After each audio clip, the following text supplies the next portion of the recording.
Hello and welcome to the Next.js Django DRF e-commerce store build. This is part 1. Just to give you a little bit overview here, what's happening in this project in case you're thinking about investing your time in following these tutorials. I don't want to waste your time, so I just want to tell you a little bit about what's going to happen over the course of this build. So as I've set out, this tutorial or this build is all about utilizing Next.js and Django DRF. So we're also going to be utilizing Material UI on the front end, and we're going to use these tools to build an e-commerce store. This is the flow of the whole project. So part 1, this tutorial, we're going to be building the catalog system. Then in the next tutorial, we'll look at the basket system. Part 3, accounts, so user accounts. Part 4, we'll have a look at payment systems. And then part 5 will be order management. So these are the 5 mandatory parts that I've set out, 5 tutorials. And then after that point, part 6 and so on, I'll happily take suggestions and potentially just make improvements on the actual code. If you are new to this technology and you're a little bit apprehensive about should I do this tutorial or these tutorials, I am going to be taking you through this process step by step. Now, of course, I can't explain everything, but I'll explain as much as I can to get you or to give you a basic understanding of what is happening with the code. And hopefully that will help you or inspire you to expand and explore further. So this is a preview of what we're going to be building with Next.js and Django DRF in this tutorial. So you can see we've got many different sections here. So we go ahead and we can go into different sections. So we'll set all this up and then go into different, no, sorry, this is not the website. So one second. This is the website we're going to be building. So you can see here we've got the home page and we've got different sections. So this is all going to be automatically generated on the page, different sections depending on what's defined in the back end in your database. And so you can see that I can select different categories. So for shoes and so on, whatever you want to build. And then we can select on individual items, and that will take us to the individual item page. So this is going to be a catalog. Of course, I've only got a few products here. You can expand this. I've only added 5 products here. You can go crazy and develop this or design this in however you like. But the core here is actually developing these items on the page, utilizing our Django DRF system to collect data and return it to Next.js so that we can then prepare the data and display it on our page. So this is the basics of our catalog system that we're going to build in this tutorial. So there's a lot of setup here. Once we've done this, in the next tutorial, we can go ahead and start thinking about a basket. So we just build upon this so that users can go into the products and then they can click on the button to add to their basket. And of course, then the next tutorial, we go through the process of creating accounts because you're going to need to be signed up in order to pay in this example. And then the following tutorial will then actually go through the process of payments. And then after that, we can then sort out so that the user can, for example, see the products that they paid for, make returns, etc. So then we need to kind of build that up as well. We're going to start off with Django, setting up Django, configuring it, and then adding our models, and then setting up some routes so that we can then pass data across to our Next.js front end. At that point, we go back to Next.js, or we go to Next.js and develop that application, our front-end application. And then as the project goes by, we'll just flick in between Django and Next.js as we develop further. So to get Django started, you're going to need to install Python. I'm using Windows here.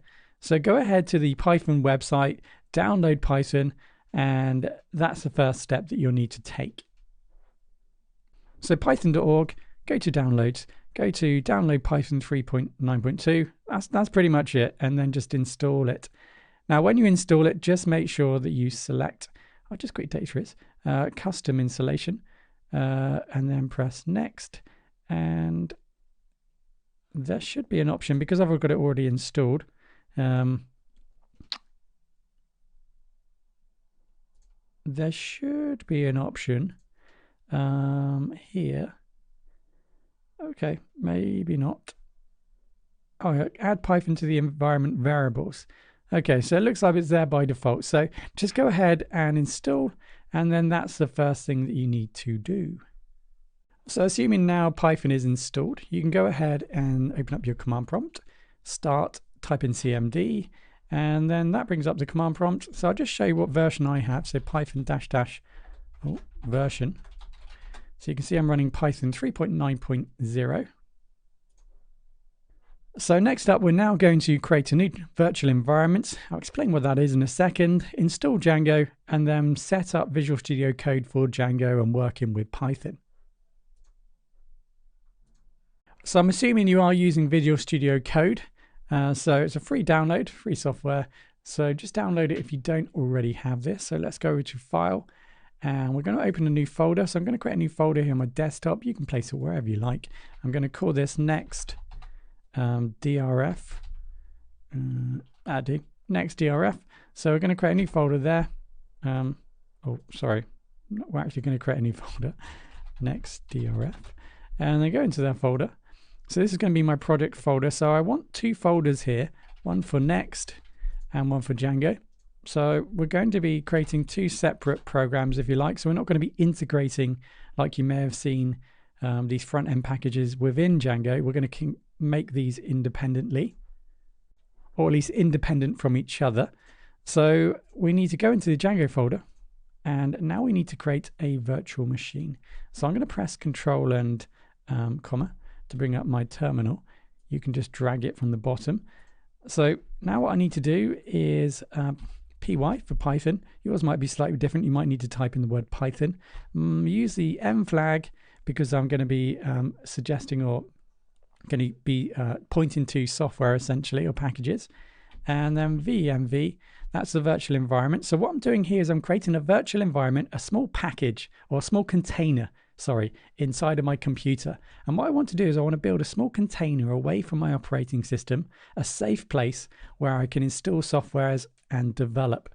So this is a small virtual environment, lightweight virtual environment. I'm going to call the folder venv. You can call it whatever you like. So this is the name of the actual software, venv, and then this is the name of the folder. So I'll go ahead and do that. A new folder will appear. Yours might take a couple of seconds to build. So we now have all this. So what's happened here is that the venv has basically copied Python across over to this new folder and some other files which are going to enable us to work in this small virtual environment. So what you need to remember to do once you've done this is actually go into the folder /s/tab/a tab. That's going to activate the virtual environment, venv. Happy day. So now we're actually working within the virtual environment. So you're going to need to make sure that when you're working in this Django application, you're working within the virtual environment. If it doesn't say venv there, it means that you just need to go into it like this, for example, and activate it. So that's, if we just traverse these, if you go into scripts, that's what I'm trying to do. I'm trying to activate it here. That's going to then activate this virtual environment. Hopefully that makes sense. But now what we can do is go ahead and pip install. So we're going to pip install. So pip is the Python package manager. Pip install Django. So we're just going to install Django. That's basically going to get downloaded from the Python py. So py I call it, but py package index. So Python package library. So that's going to appear then. If I go into lib and Django, you can see it's installed it right there. So that's the package that I've downloaded. Notice that there's loads of other packages here. Those have been copied over when I created the virtual environment. So if this feels too complicated, just ignore it. Just set this up and just get going. As long as you can start the virtual environment, that's all you need to really be able to do at this point. So we've installed Django now. So now we've installed Django, we can now set up Django. So let's just start by typing Django admin. That's a Django admin command, Django admin. And now I want to start a project, and I'm going to call this project core as per normal, then a space and then a dot. So that tells Django to create the folder here and not to make a folder within a folder. So the dot is important there. So you can now see I've got this core folder, I've got my settings and so on. So that's my Django core application, but I'm also now want to make a new application. So this is just basically an application where we can manage the project. So what I want to do now is make a application. So here, now that the manage py file is here, that allows me to interface with Django. I can now use it. So py manage Pi, and now I can say start project, or sorry, start app. And so I can now start an application, and I'm going to call this application store. There we go. So I now have a new application called store, and that's basically where I'm going to start building. So once I've done that, let's just set up the preliminaries here. So in core settings, just going to remove all this, and I could go down to the installed apps. And what I want to do is, add the store here, because I'm going to be building some models, some tables inside of store. I need to register it inside of my core settings. That just basically attaches this application to the project, to the Django project that we're building. So just think of it like that. So we've got the core application, which Django knows about, but it doesn't know about store. So what we need to do is just tell Django by putting it in the installed apps that store exists. So we're just kind of extending the application.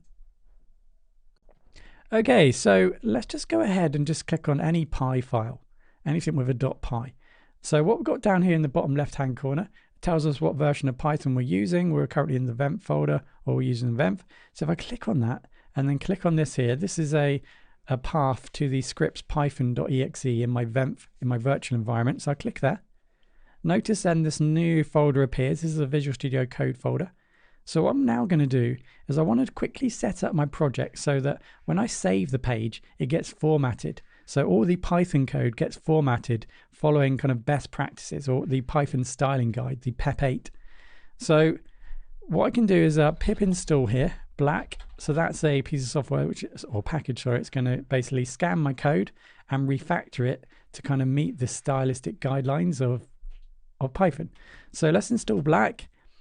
And let that do that. Then we're going to pip install isort. So that's going to sort out all my imports up the top here into some sort of logical order, which is going to then obviously try to follow the PEP8 styling guidelines for Python. So isort, there we go. So now what I want to do is just go into my settings, and I now want to configure it so that when I press save, it then runs black and also runs isort. So I'm just going to copy and paste this in. You can have a look at the project files for this. So this is everything here. So you can see basically I'm turning format on save on. So when I save, it's going to format. We've got the Python path. We've got the arguments. So basically I'm going to use isort using the profile black from the black package. You can see my formatting tool is going to be black. I've changed the formatting argument here. So the line length is going to be 119 instead of, for example, 79. So you can change the line length. If you don't know what this means, don't worry. You can look at it later, or you can change this. But I prefer using 119. Just follows the Django pattern. And then here, this basically allows us to kind of then configure isort and black to work. Excuse me. And then down here is just some other extensions that I'm going to now just quickly show you and set up. So that's all the setup there. If I go into my extensions, just to quickly show you what I've got. So I've got Beautify well, I don't need that actually in this tutorial. So I've got Django here. So just type in Django into the extensions here, install Django. How do I get that installed? And then in addition to that, I've got Night Owl. I think this is a Night Owl theme. Prettier. So we're going to be utilizing Prettier at some point with Next.js. And then Python. And then SQLite, so we can view our database. So those are all the packages that I'm currently using for this project. Okay, so now we've done this setup. I think that's pretty much everything that we were going to configure. So we've got the setup now. We've installed Django, we've created a virtual environment, and we've got Python installed. So now we quickly move into building our database. So there's a few things here that I need to think about before I build my database. My database, in general, Django really all feeds into the database. The database is really the biggest component to potentially think about, or the most important component to think about before developing your application. So here I've created some specifications or some things I need to think about before building my database. So I want to store products. So I'm going to need a products table. I'm going to need categories. Now here in an e-commerce store, we may have multiple layers. So for example, we may have shoes, there might be multiple types of shoes, and there might be more different types within those types. So there's different layers here, so I'm going to need to manage that. And the simplest way of managing that is by utilizing MPTT, which I'll explain in more detail further along in the tutorial. So I also need to think about, well, I want multiple images per products. So I couldn't store multiple images on the same table as the product. So I'm going to need to think about making that interaction. And then in addition to that, different products have different types of data. So if I want to sell shoes and t-shirts, obviously those details about shoes and t-shirts are going to be different. So I'm going to need to think of a way of creating some sort of database where I can store all those different parameters, attributes about my different products. So if you download the code repository for this tutorial, you're going to find inside the Django folder a folder here called documentation and then the database schema. So that would take you to this dbdiagram.io, and that will take you to this website here, and you can basically just load up the code on the left hand side. Then that just then shows you the schematics here of the database. So this is just the components for the product and managing the product.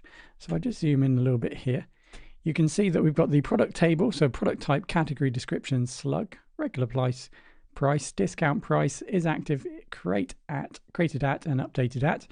So that's the main table here, and you can see it branches off to the category. So we have this foreign key from the category to the product table, and we're going to be utilizing MPTT for that. So we'll set that up shortly, and I'll explain what that is.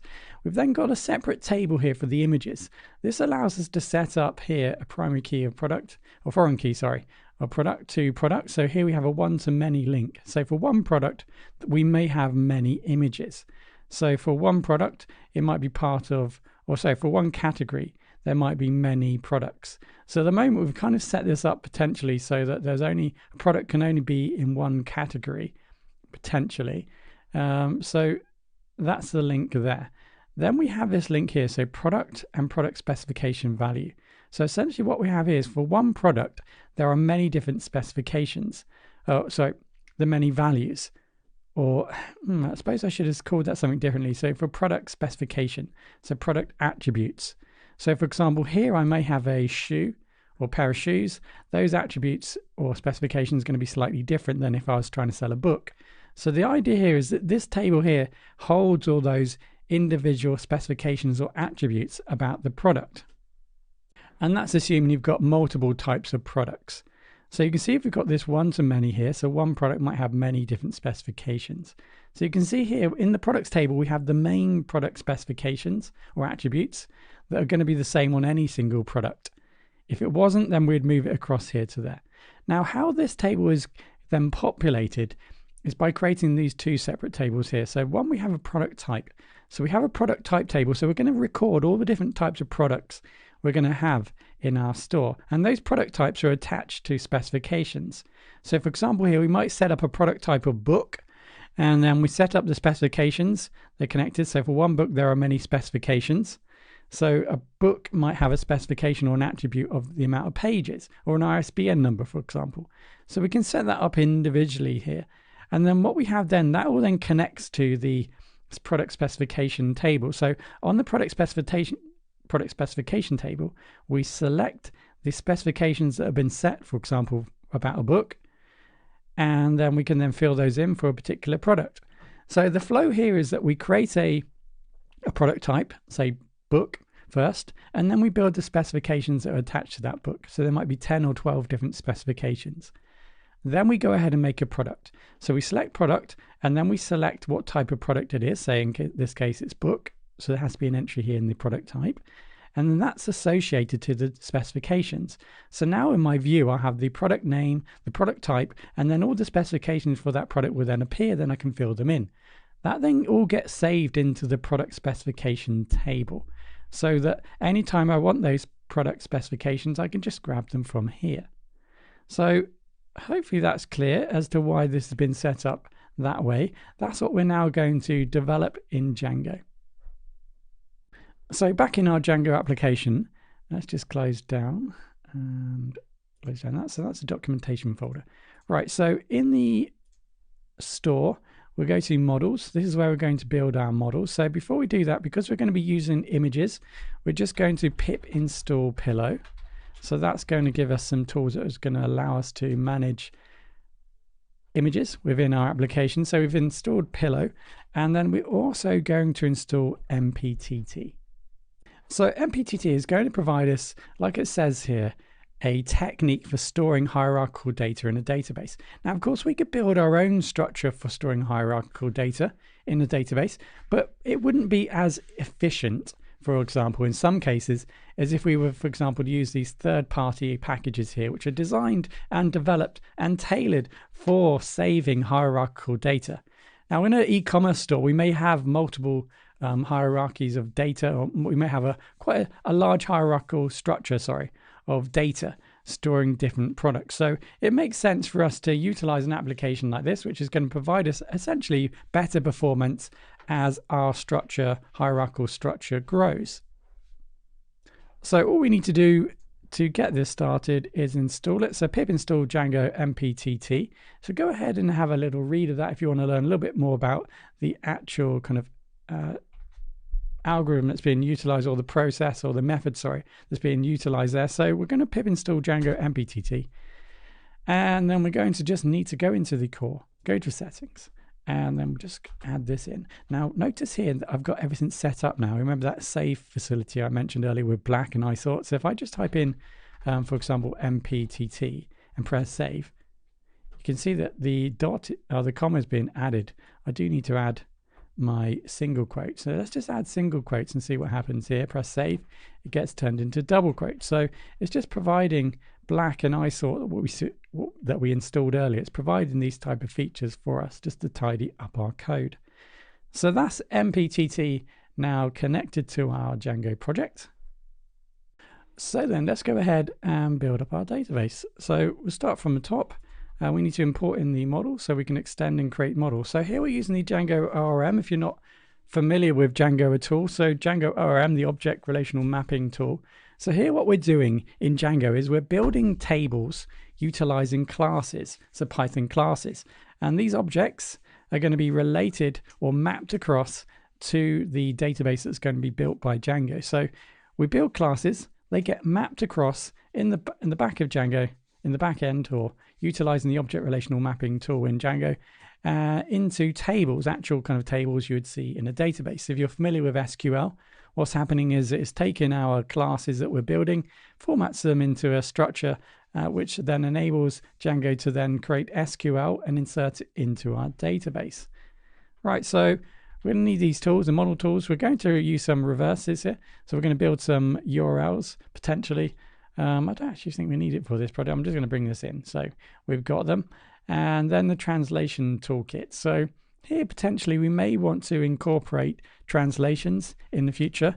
So we're going to bring in these utilities to allow us to flag anything that we want translated. So here it says import get text lazy as underscore. So we're going to essentially flag anything that needs to be translated with underscore to indicate the fact that we're going to need to provide a translation later.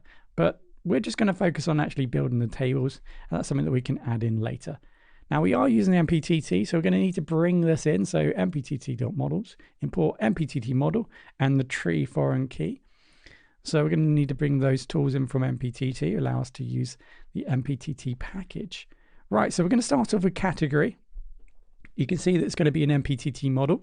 So we define that, and then we're going to need a name.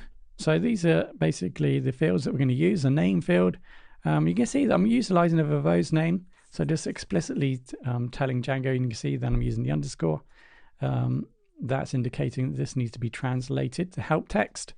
So these type of things here can be useful if I'm making a back end, if I'm making a kind of admin panel that needs to be translated into different languages. So just kind of some helpful things that might be utilized later. So I've got then the slug. So I want to create a slug, which is a URL address that I can utilize to access individual items. So this is a slug field. That's what it's going to provide me. So a slug field, for example, is creating a URL, addressable URL string. So if I go back to my page here, so this will be like a slug right here, what you're looking at the top here, that you can't actually see. So I'll bring this down. So that would be a slug. So obviously, all I want to do in the slug here is just create a path. Now, obviously, here we can't use spaces up the top here. So that's one thing. It's just checking the format to make sure there aren't any spaces when I create my slug. Let's go back. So we've got the slug field, and then what we have is a parent equals tree foreign key. So that's going to allow us to start to build up our connections between our different structures or hierarchical structure. We're going to create this parent. It's a tree foreign key, particularly in this case to itself, so that it can build that structure, build that hierarchical structure for our categories. Okay, so is active equals true. So I'm going to put this in here. So basically I'm just making this field. I'm going to flag whether that category is active or not, and that maybe allows me to give me a little bit more control of hiding a category of items potentially in the future. It's just there just in case I need it. I can easily take that out. So we've got some MPTT meta, order insertion by name. So there's loads of tools here that you can have a look at the MPTT in terms of ordering things, how things should be outputted by default, etc. So have a look at the documentation there. But essentially, that is pretty much it. Just name, slug, parent, so that I can build connections between and hierarchical structures with my category, and then is active if I want to use that. So we've got the verbose name and the plural name, which I will set up manually. So categories. And then we've got the translation toolkit in place. So these might get translated later so that I can use different languages in my, for example, admin sections. Right, so I've got an absolute URL here in case I want to kind of set that up. That's going to allow me to build links to individual products. And then I've got the return string name. Okay, so that's the category table sorted. By all means, just have a look at the code repository. This isn't going to change at all. Now I've got the product type. Okay, so now we're looking at this product type first so that we can build products or product types, books, shoes, etc. So this table is only going to have 2 fields, so this should be pretty simple and straightforward. So we're going to have a name field, and then is active, and I've got some class meta as per normal, my verbose name, plural name, and then the return string, which is going to be name. And that's pretty much it. That's pretty much all that's needed there. So we move on. So next thing is the product specification. So each product type can have multiple specifications. So we're going to need a foreign key here. So that's the product type foreign key to the product type table. Okay, so we're building that up.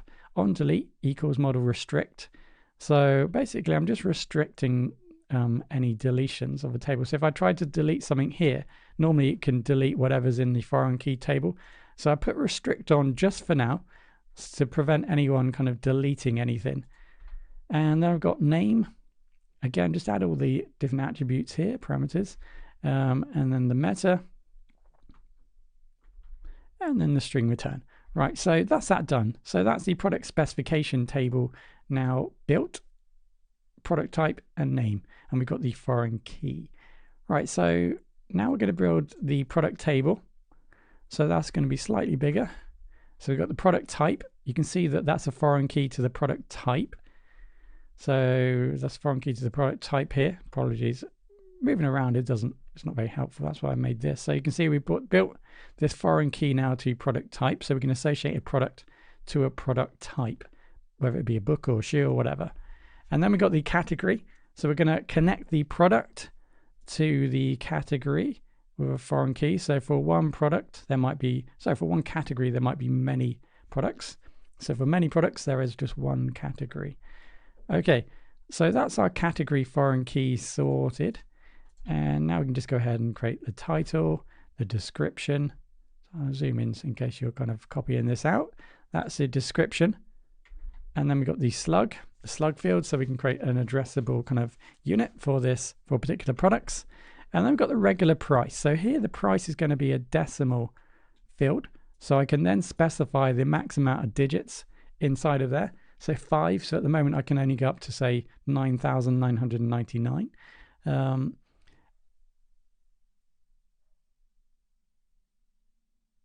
So we've got the decimal places 2. So that specifies that I can have like a 999.99 is like the maximum amount here. So the 2 decimal points. So depending on your currency, you may want to kind of change this around slightly. And then we've got the discount price. So here I'm just specifying the regular price and discount price. I might want a different table for creating discounts in general, but I'm just kind of generalizing here. Again, yours tables, if you're actually building a store, you might want to set this up slightly differently with some different tables for discounts, etc.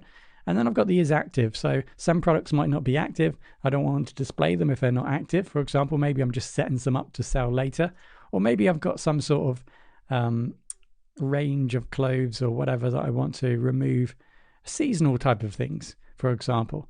Okay, so then we've got the created at to denote when it was created and when it was updated.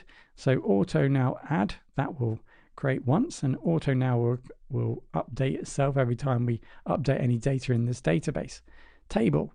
And then we've got the meta class information, all good.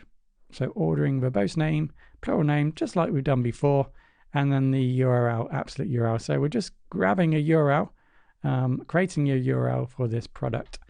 And then we got the string return. Right, so then we've got then the product specification table.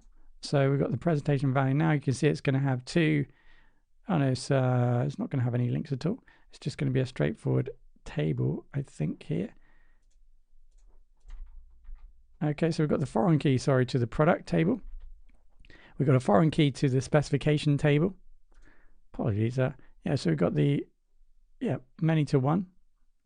So for one product, for one specification, there might be many products that have that single specification.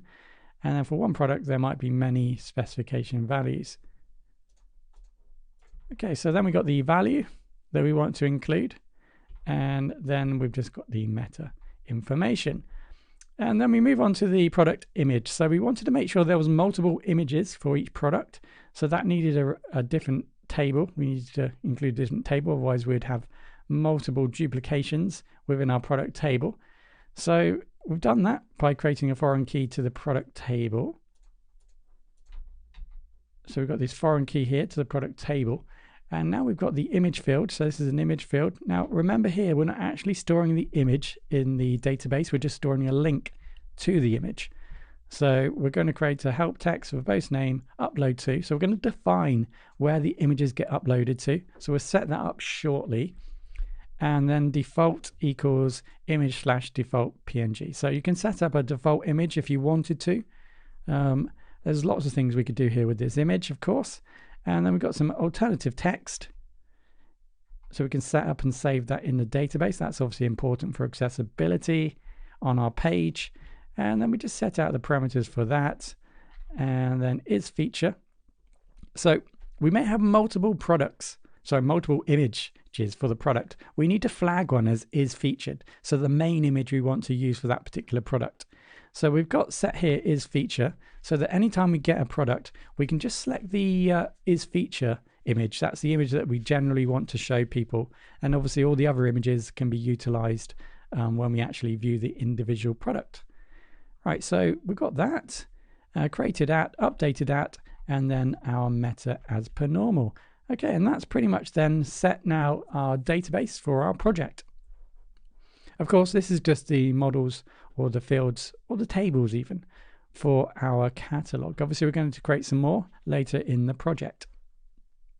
Right, so now our table, or we built the database tables for our store. We now need to just make sure that we can actually utilize the images. So just make sure that you've got Pillow installed.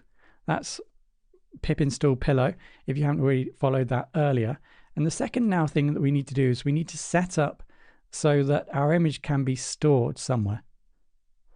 So let's just go back into our project here. So generally what we do is we set up the media folder. That's where all our images are going to be stored. It can be anything you like, because we're just going to hook up our project to that folder, which you can name something different. So in the core here, we need to go to the settings, and at the bottom of our file here, we just need to define this media folder. So we tell Django where this folder is and to store any media inside of that folder. So there's two settings here. We've got the media URL and the media route. So the URL is going to be for the URL when we want to, for example, access these images from our page. And then the base route here, this is for example, Django, so it can access and save the images in the right place. So we define two parameters here. The base route, just to avoid any confusion, it was a comment that someone has made. Thank you very much. Notice that we don't now bring in OS to create our base directories. So Django has updated, I think it's 3.1, it updated the base directory settings here, which allowed us to access without having to bring in from OS and setting up in that way. So you may see other tutorials online where they're a little bit, I won't say outdated, but they might be utilizing different versions of Django which bring in OS here. So nowadays we don't need to do that. We just say base directory, and behind the scenes that all sets up nicely for us to actually create the structure to a base directory. That's the directory of this project, and then /media, which is the media folder that we've just created. So that's basically just setting up a path to this folder. So now we've done that, we now need to just, because we're working in the development environment, we can go across to the URLs. So in our core URLs, we can now go ahead and just set up to allow now Django to utilize that media folder. So we're going to need to bring in two things here, the static and settings. So we'll sort that out. So notice when I press save, they get rearranged into alphabetical order or particular order depending on types of imports I'm bringing in, and that's the isort application that we installed earlier, just sorting everything out for us. So that's really handy.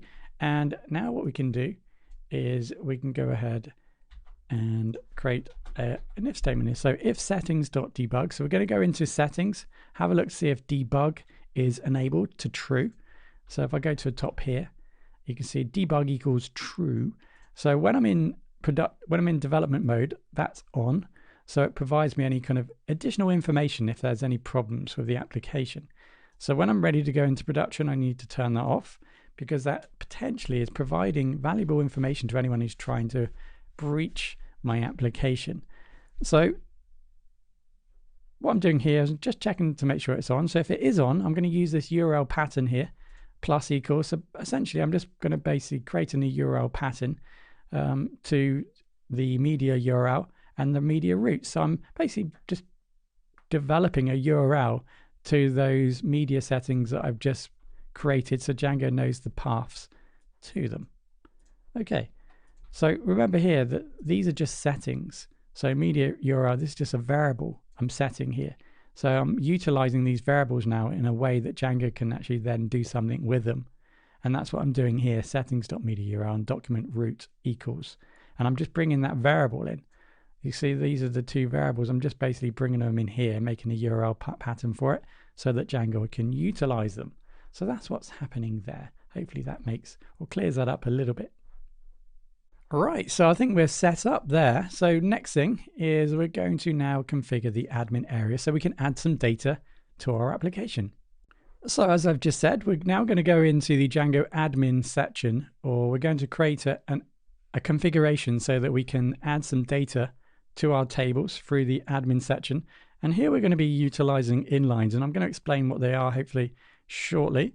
So there's a few things that we need to do here before we do this. So let's just go ahead in our application. Now we've got everything sorted.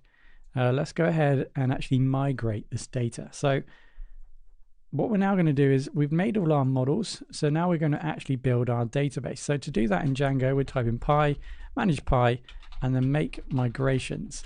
So we're going to prepare all those models that we created earlier. You can see here, we're preparing all those models that we've created in a way that's now ready for us to migrate to the database. Notice that the database has been built. We're just going to be utilizing SQLite for the minute because it's nice and simple to utilize. So no Postgres or anything like that just for now, because that requires us to install other things which you may not be familiar with. And there's a lot already going on here. So now we're going to do migrate. That's now going to apply all those settings, all those models to the database. And now because I have the SQLite package installed, I can right click, open the database, appears down here. So you can now see all the tables that I have inside of my database. Wonderful. And you can see all the database tables that I've generated through my store down here. So these other tables here are just generated through the fact that we want to set, we've defined, in our settings, all these other installed apps here. So that's why all those other tables are appearing for all those other services that you might or may not want to include. So that's why those other tables are appearing. So that's now set up. So now we can go into our store, go to the admin. So here we're going to register and configure our models so they appear in our admin area, so we can then add data to our models or to our database. So what we're going to need to do here then is, first of all, think about what we need to bring into the admin area so we can actually display our tables inside of the admin area. So I guess yeah, let's do this way first, because you may have never been in, you may have never visited, you may have never used the Django admin area. So py manage py, and then let's create a super user. So we're going to call this admin, email nothing, password admin. Notice you can't see anything when you type in the password. That's okay. So I created a new username and password, admin, and now let's just start up the project. So I'm going to run this server. So we're just going to have a look at the admin area first if you've never seen this before. So 127.0.0.1:/admin. So that's where we need to go into, and there we go. So let me just, that's what we're going to try and build, what you see here. So let me just close that server down, because that's just a different server that's running. So let's go back into our, looks like I've got a different server running somewhere. See if I can close this down. There we go. So now we can go into /admin. Apologies. Okay, so now we've got the admin area. So admin. So when we go into our admin area, you can see that there's nothing here yet. So we need to register our models here so we can then start to add some data. So let's start off by bringing in the MPTT tools that we're going to need to utilize within our admin area. So from mptt.admin, I'm going to import the MPTT model admin tools. Okay, so I'll do that first, and then let's just think about all the tables that we're going to bring in. Now, it's pretty much all of them, but I've included them here.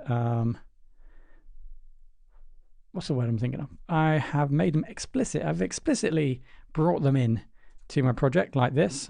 So category, product image, product specification, the value, and the product type. That's pretty much all the tables that we built. So we now have access to all of those.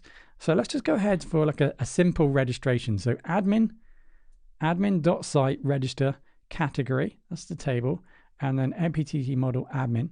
So that just ties up and allows us now to see the category table within our admin area. So let's go back to the admin area, refresh, and now have the categories table. So notice it's using the plural, and that's from the model that we the verbose plural name that we generated earlier. So if we go into our models category here, the verbose name plural categories. So that's where we changed that. Otherwise it would just be categories with an S on the end if we didn't have that. So that's why we added that earlier. So back here, you can see we have categories. So let's go ahead and just build some categories. Let's just go for start off with, for example, men. So category name, we could do this manually, couldn't we? Category URL save.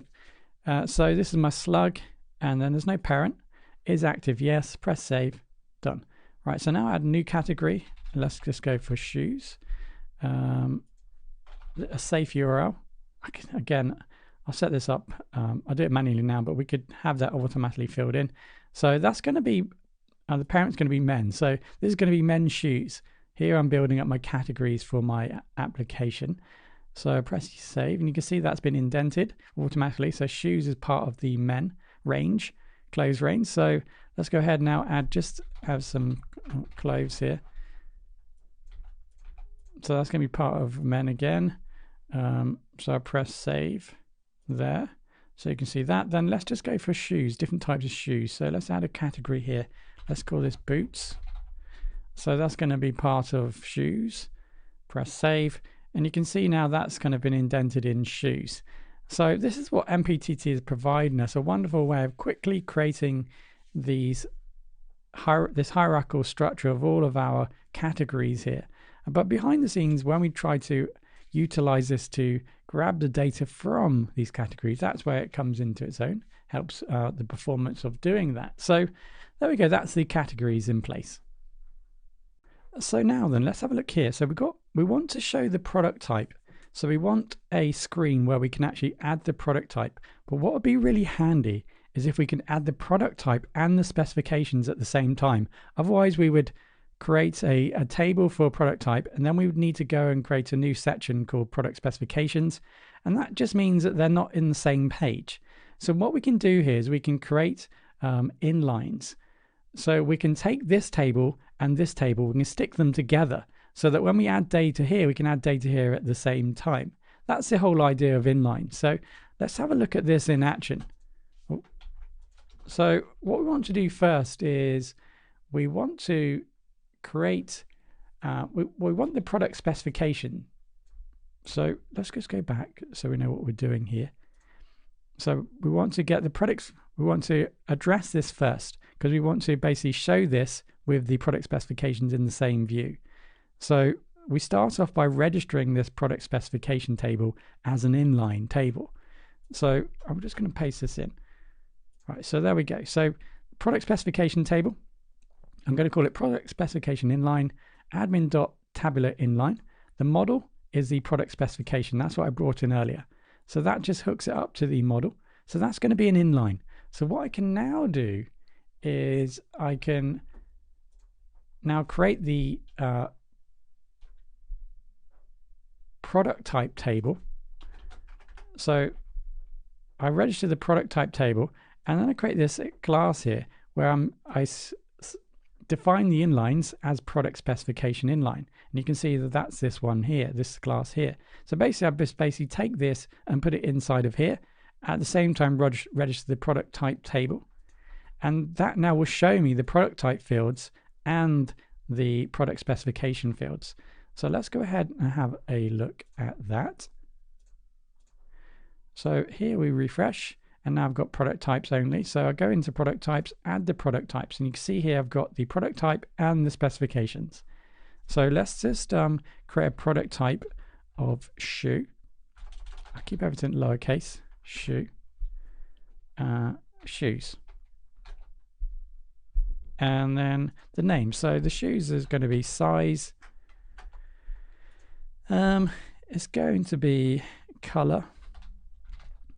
The UK spelling, of course, and then it's that'll do. So size and color, I can add obviously more here if I want to. So those are now the specifications for shoe. There we go. So when I go into shoe, you can see I've got those, and I can add more, of course. Django provides us a lot here straight off in that I can delete, I can add more, and so on. So those are my specifications now for my shoe. So now what I need is a way of creating a product. So that I can select a product type and then also add to the product specification value. So there's potentially two inlines that I need to now make for my product. So when I show the product, to add products, I want to also select the product type and add to the product specification value table. So that's the next task. So let's go ahead and first of all, let's create two inlines.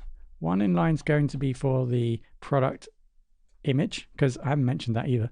I need to bring in the image as well because I want to add images. Apologies. So that's going to be my first one.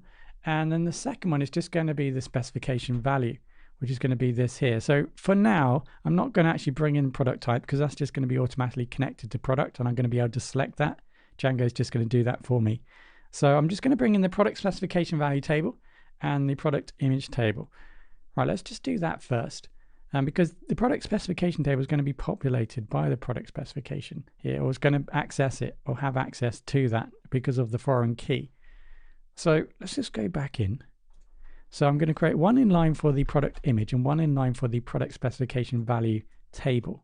So those are the two tables I mentioned, this one here and this one over here.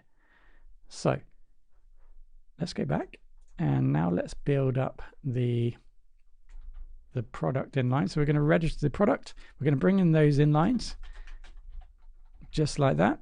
So register our product table and then the inlines, the two inlines that we just created. So hopefully that kind of spells that up nicely. You kind of see what's happening here. I'm able to bring in different tables so I can add more data from multiple tables.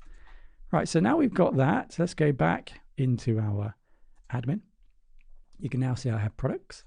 So let's go in and add a new product. So product type, because I've got the foreign key, it produces the drop down. The category, it's going to be shoes, or in this case, the category is going to be boots. So boots is connected to shoes. So when I show shoes, it should show all the boots if I request that. So boots, and the title is just going to be boots. That'll do. So you can see I've got the slug, regular price, whatever it might be, 100, discount price, and product visibility. Now you can also see down here I've got the product specifications. Now if you remember, for shoes I set out the size and the color, so I now have this specification available. So I can now say size 10, color blue, black, whatever. And I can also add more. If I go back to the specification table, I can add more parameters I can include. Or I can do it here in actual fact, potentially.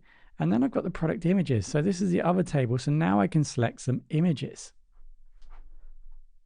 So here I select, choose a file. I'm just going to go for this for now, the default, open.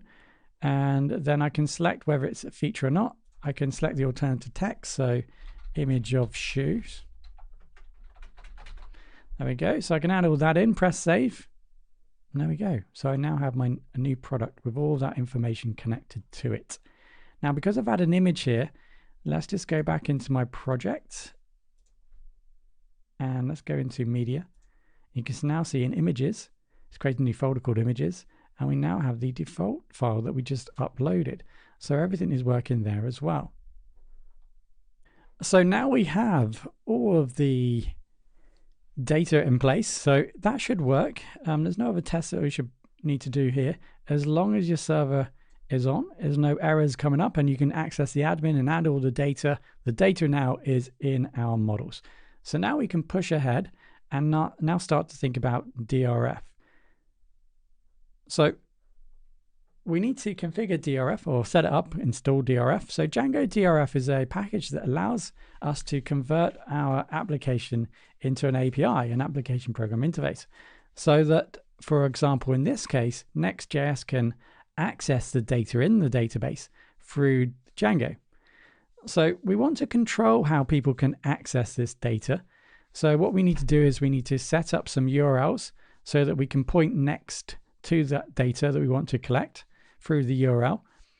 And then we need to then create some views, which is going to get that request and then set off the process so we can get the data from the database, etc., and format it in a way. So using the serializers to essentially format that data from the database or to the database in a way that can be used for the front end to pass the data across to Next.js. And that's pretty much what we need to do next. So we're going to set up just a simple view to begin with so we can access all the data in the database. And then we're going to move across to Next and start to set up the front end for this application. So let's go ahead now and go back into Django. And first of all, we need to install Django DRF. So I have kind of summarized Django DRF, the REST framework, and I'm assuming that because you've clicked on this tutorial, you've got a general idea of what the REST framework is. So we're creating web APIs. As I explained earlier, it's going to allow Next.js to basically collect data from the Django database. That's essentially, in a nutshell, I guess, what's happening here. So we're going to need to install it. So installation, you can see that we're told to pip install Django REST Framework. So let's go ahead and do that. So pip install Django REST Framework. There we go. Now, because we pretty much installed everything we're going to be utilizing, I'm going to type in pip freeze and then right chevron requirements.txt.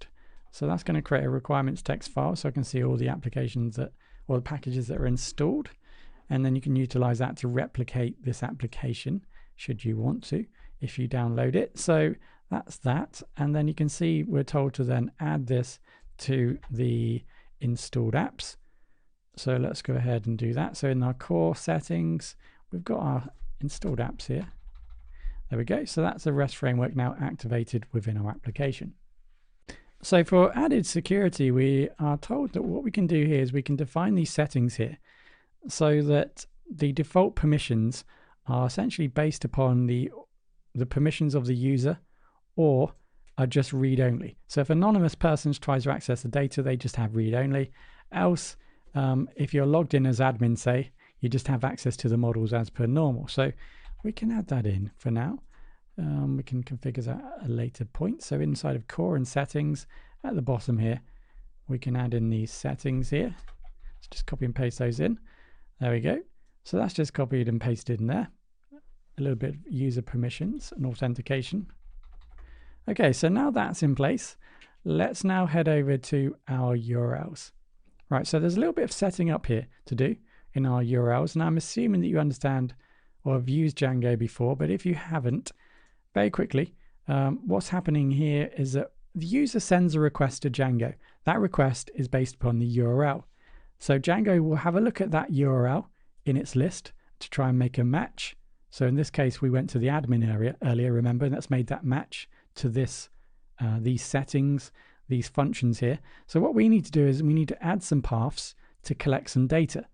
So that's what we need to do. Now, we want to define these URLs inside of our store folder or application here. So we're just going to extend it here and say to our URLs to also look inside of our store. So we're just going to extend it by utilizing a path. So we're going to create a new path to the URLs in the store. So let's just bring in include here, this tool. So we just include these URLs. So what we now need to do is go into our store, create a new file called urls.py, and then just basically create our URLs. And here it just allows us to chunk up our URLs to manage them in a separate place. So notice I've got a namespace of store. That's important when we set up the URLs. So we need to make sure that, for example, we have the app name store. That needs to match the namespace. It's optional, but I like to use it in some applications so I can easily access the URLs by the name store or reference it by store. Now we put this in, you can also see that I've included the views because the URL is going to be connected to our views. The views is going to perform the actions, etc., collect the data and so on. So let's now add some paths that we need. So we're going to need our URL patterns as per normal, and then we're going to create a new path. So the first path we're going to make is a path to our home. This is going to show all the data. So basically when Next.js tries to access this path, this URL, it's basically going to return from the view all the data in the database, so all the products. That's the first kind of view that I'm building here. So notice it's API/API. So the URL here is nothing. So someone needs to type in the domain name /API/ to get to this view, which is going to collect all the data from the database. So notice I connected this to a view, product list view. That's going to list all the views, all the products in our database. So that's now needs to be connected to a view. So that's our first URL. Let's go to the views. So now we need to connect that up. So we can do that obviously by creating a new class. I say obviously, sorry. We can connect that up by creating a new class. That's going to be called product list view. That's what I called it. And what we're going to bring in is the generics. So we're just going to use the generics here from Django. These are pre-created classes that perform functionality for us behind the scenes. So we're going to use the list API view. So we're going to need to bring that in, of course. So from the REST framework, generics. So these are just pre-created classes that are going to perform things for us. So here we want to basically list a load of stuff. So this is a pre-created class from the REST framework, which is basically just going to perform those functions for us to save us having to write them out. So we want to list some stuff. What do we want to list? So what we need to do is we need to tell Django what we want to list. So we define, in this case, the database. So from the product database, we want to collect all the data and return it into query set. So because we're doing that, obviously we're going to need to bring our models. So let's bring in the category and the product model from our models table. So here we define the models. So now we're in the view, we're just making it available so that we can do stuff with them. So that's what we've done there, from .models import category and product. Right, so that's that now included. So that gets all the data from my product. So the idea here, excuse me. So the idea here is that I want to collect all my data, but I want to make that data kind of formatted. I want to format that data in a way that I can then send it across to Next.js. And this is essentially what the serializer does. So we're going to build a serializer which basically collects that data and formats it in a way that we can utilize and send it across to Next.js front end. So we're bringing the serializer class here. I'm going to call this the product serializer, and we're going to need to kind of now build a new file here called serializers. So in my store, I'll make a new file. I call it serializers.py. So inside of here, I basically just need to define a few things. Right, so here I need to bring in my serializers from the REST framework, which does all the work for us. We're going to need to bring in our model. So from .models, we're going to need to import the product table, right? So that's the models that we're going to need. And now I need to build a product serializer model. So basically what I need to do here is define the name of my serializer, extend from serializers. I want to make a model serializer. So basically I want to collect some data from a database and then basically format it in a way that I can then send it back, like I said, to Next.js. So all I need to do here is set out a class meta, and then I need to just define the model that I'm using. So the model is equals my product model. And then I can define the fields I want to collect from my product model. So fields equals, and then let's define the ID. So I want to bring back the title, and then maybe also the description. So these are all fields in my table. ID field, description. So let's go back into my models. Let's go back into the product table. So product type, category, title, description. So these are all the models, fields, sorry, in my model. And I'm basically just defining which ones I want to return and format the data in readiness to be then presented to Next.js. So that's that done. What I now need to do is hook this product serializer to my view. Notice here I brought this in. This is the name of the serializer, but I now need to kind of make it available.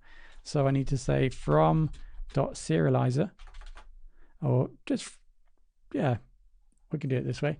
From serializer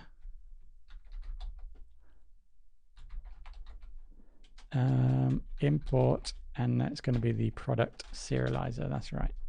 Okay, so I press save. Notice that the isort is sorting that out because it formats into different, these are kind of libraries from other packages, whereas this is kind of local imports. So it's just made a separation here with a space.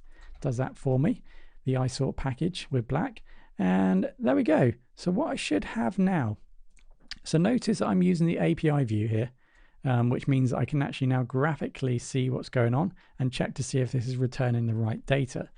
So let's go ahead now and start our, there we go, we started the application now.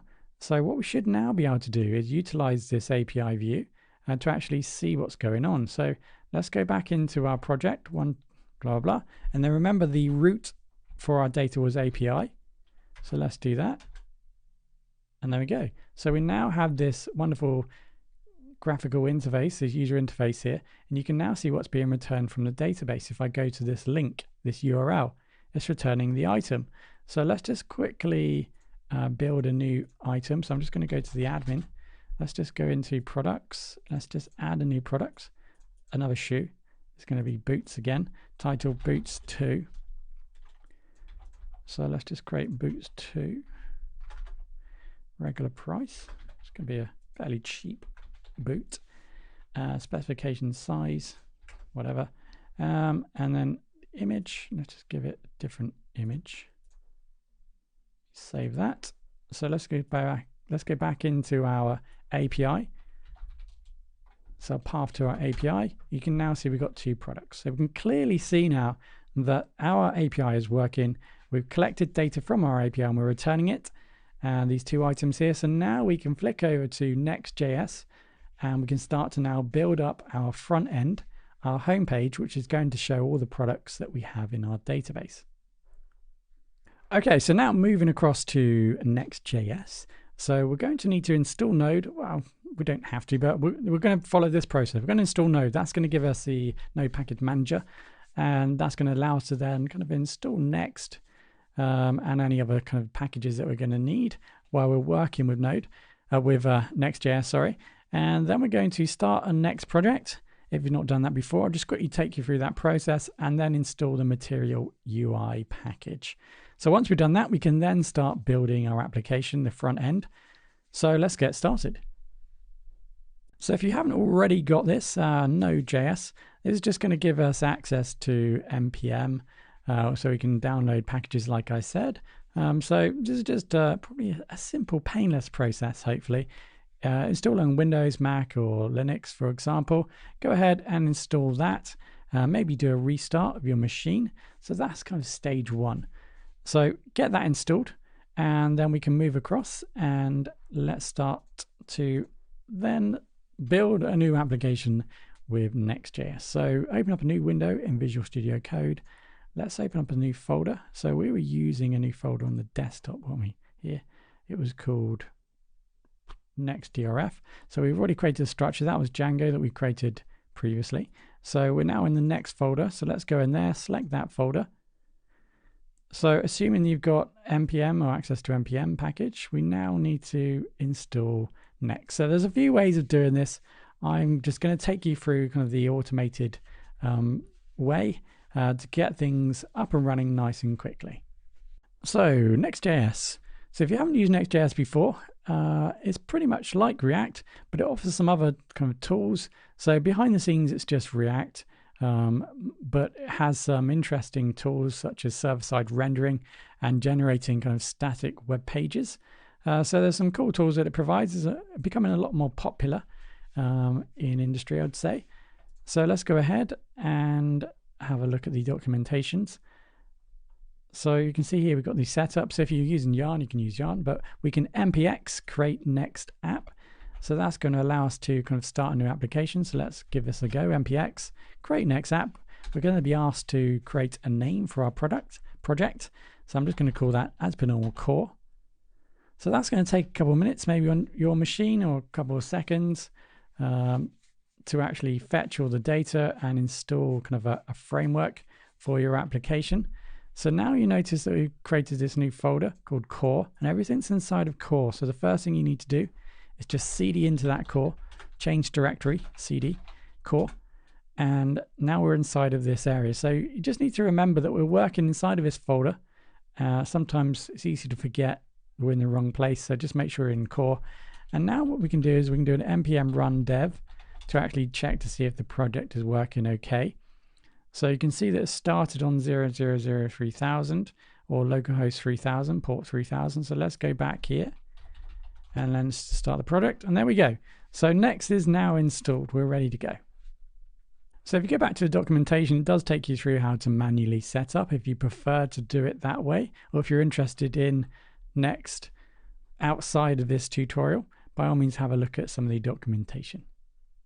So next up, we're going to install Material UI onto Next. So this is going to provide us the components for building our page. So CSS components, JavaScript components, etc., so that we can build our user interface. So obviously there's loads of different UI packages out there nowadays. I've just simply selected this one because it is very popular, and that's pretty much it really. Because of the popularity, that's why I've selected it. So it does give us some interesting, it gives us some instructions in here on how to use this. So we just need to install it first. So just make sure you're in the right directory, and that needs to be the core directory. So just terminate that, Control and C, and just stop the server. That's npm install material UI core. So let's go ahead and do that. So that'll take a couple of seconds. So the next thing to do is Material UI and Next.js, they obviously work in a very particular way, right? So without getting kind of too technical here, there is a process or a preferred method of installing or configuring Material UI with Next.js to avoid some of the errors that you might receive if you just went the traditional approach of installing Material UI and utilizing it that way. So here, if you head over to, in this case, it's going to be Material UI Get Started Example Projects. I've just typed in Next.js Material UI into Google here. So you've got some examples here, depending on what platform you're using. And so I'm going to select Next.js, and that's going to take me to this page here. So what I'm going to do is I'm just going to quickly configure Next.js with Material UI in our project. So we've got a blank, brand new Next project here.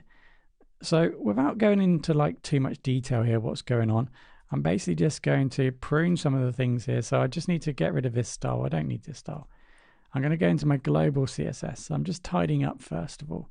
I'm going to keep that in place in my global CSS here and utilize that potentially in my project. So I'm going to keep the SVG for now, and all these other files here. That's all good. So let's go into the example here, Material UI example. And the first thing I need to do is go into the src folder. And I just want to create a new file here called theme. So this is kind of a global theme file for Material UI, which I configure and override things. So in my pages here, I'm going to create a new file called theme. Oh, no, I'm not. No, I'm not. Not in there. Not in there. In a new folder, sorry. So let's just move this down. Okay, so in core, right click, new folder, src. And then I'm going to create a new file called theme.js in there. Okay, so that's where it's going to reside. So inside of this file, I'm just going to copy everything that's in here for now. So this is just some overrides potentially or configurations for the Material UI package. So themes, boom, in themes. Okay, so all I've done is tidied up so far. Apologies, tidied up.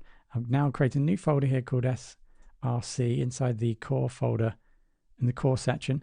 I've created a new file called theme.js, and I've just copied that in. You can see this is just some simple theming that we can set up for our project, and we will kind of dip into here and add some kind of overrides or some different theme options for our theme. So we've got two areas. It gets a bit complicated here because we've got the global CSS, and now we've got the theme.js file as well, where we can add different styles. Okay, so that's stage one. So next up, we're just going to go into the pages and the app.js, and I'm just going to go back into here, Next.js. I'm going to go back into my pages, the pages now here, and then go to app, and I'm just going to copy everything inside of this app here. This is all good. So do that, move it across, app.js in there, done. Right, so I'm linking to --.src, the theme. So that's this one here. So that makes the link here.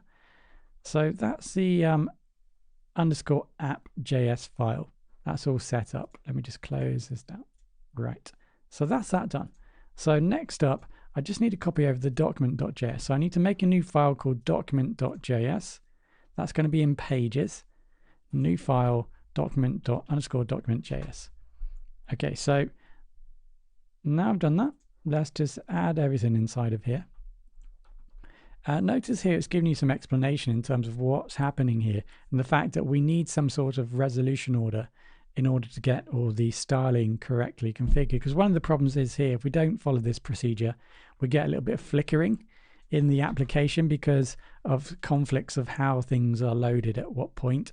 And because Next.js is very much trying to do other things for us in terms of in terms of dynamically loading pages, etc., server-side rendering. We just need to set it up this way. So we'll copy that. I've gone back into document here, pasted that in. That's all good to go. So there's nothing else we need to do there other than potentially remove this link to this font, because we're not going to be utilizing it right there. No, we're not. Okay, so let's take that out. And that's pretty much it. There's nothing else we need to change there. So now we've got this in place, and I appreciate that I'm not really explaining anything here. Let's just go with this for a minute. Let's just now go ahead. There is a problem, I think. Let's just run the development server. Let's go into the page again and refresh. You can see that there's a problem that's been, it looks like there's a problem here. That's because I removed these styles. So you can see that's in the index page, index.js page. So let's just resolve this problem by easily just reading this. It just tells us where things are. So in index.js, this style here, that's no longer being utilized. And you can now see, well, there's loads of problems, loads and problems here. So underscore document, styles.container. Okay, so that seems to be a problem. Now the easier thing to do here, right, is just go into your index file from the head section to the footer section. We're just going to remove everything there. Just going to type in the word hello. I'm going to remove the head from the top. That's pretty much all I'm going to need there. Go back in, refresh. Now it says the style name, so I just need to remove that too. So class name, styles, container, that doesn't exist at the moment. So all I have left on the index.js is div hello div. Let's go back, and everything is now working. So as far as I'm concerned, as long as you've got to this point, we've now installed Node, we've started our next project, and we've installed Material UI. So I've made a point of not really explaining all these files and what they do. It's very easy just to type into Google, folder structure of Next. It's very similar to React if you're coming from React, the different files we've got here. Everything, if you're new to this, completely new to this, Django and Next, we're doing a lot here. There's a lot to learn here. And I'm recommending that if you are completely new, let's just go with the flow. As the project progresses, I can give you some more information about things, and we can just utilize these files. And that's a better way of understanding what is going on. So there is a lot going on, that is for sure. But let's just understand one thing here. We've got a folder called pages. Let's just think about a web page. So a web page is a file. So your web page at the moment is just here, index, right? So you can see that we've created this export default function home, and we don't have the, and all we've done here inside of the return is we've just identified the code that we want to display on the page. So this is a structure div hello div. Let's go back here and right click and view the page source. And notice that we've got loads of stuff here. We've got the doc type, we've got the HTML header, etc., etc. There's loads going on. Where did all that stuff come from? So in addition to our actual code, which is, looks like it's down here, that's the actual code that we typed in. So this one here, you can see that there's loads of stuff being wrapped around this code. That's the only code that we've kind of typed in on this page and that's being displayed. So just very quickly, what's happening here then is that this page is being wrapped up nicely. So you can see the document page, it's spelling out some sort of structure for our page. And you can see that we've got this script or the main. That's basically where our index page is being kind of injected in. And there's two files here, document and app. And they do serve slightly different. They do serve us slightly differently. But essentially what they're doing is that they're allowing us to provide a structure for our pages. And all this other stuff here, these are just things that we can bring in to the page. So for example, if I wanted something to show up on every single page, I can configure these pages here to make these overrides.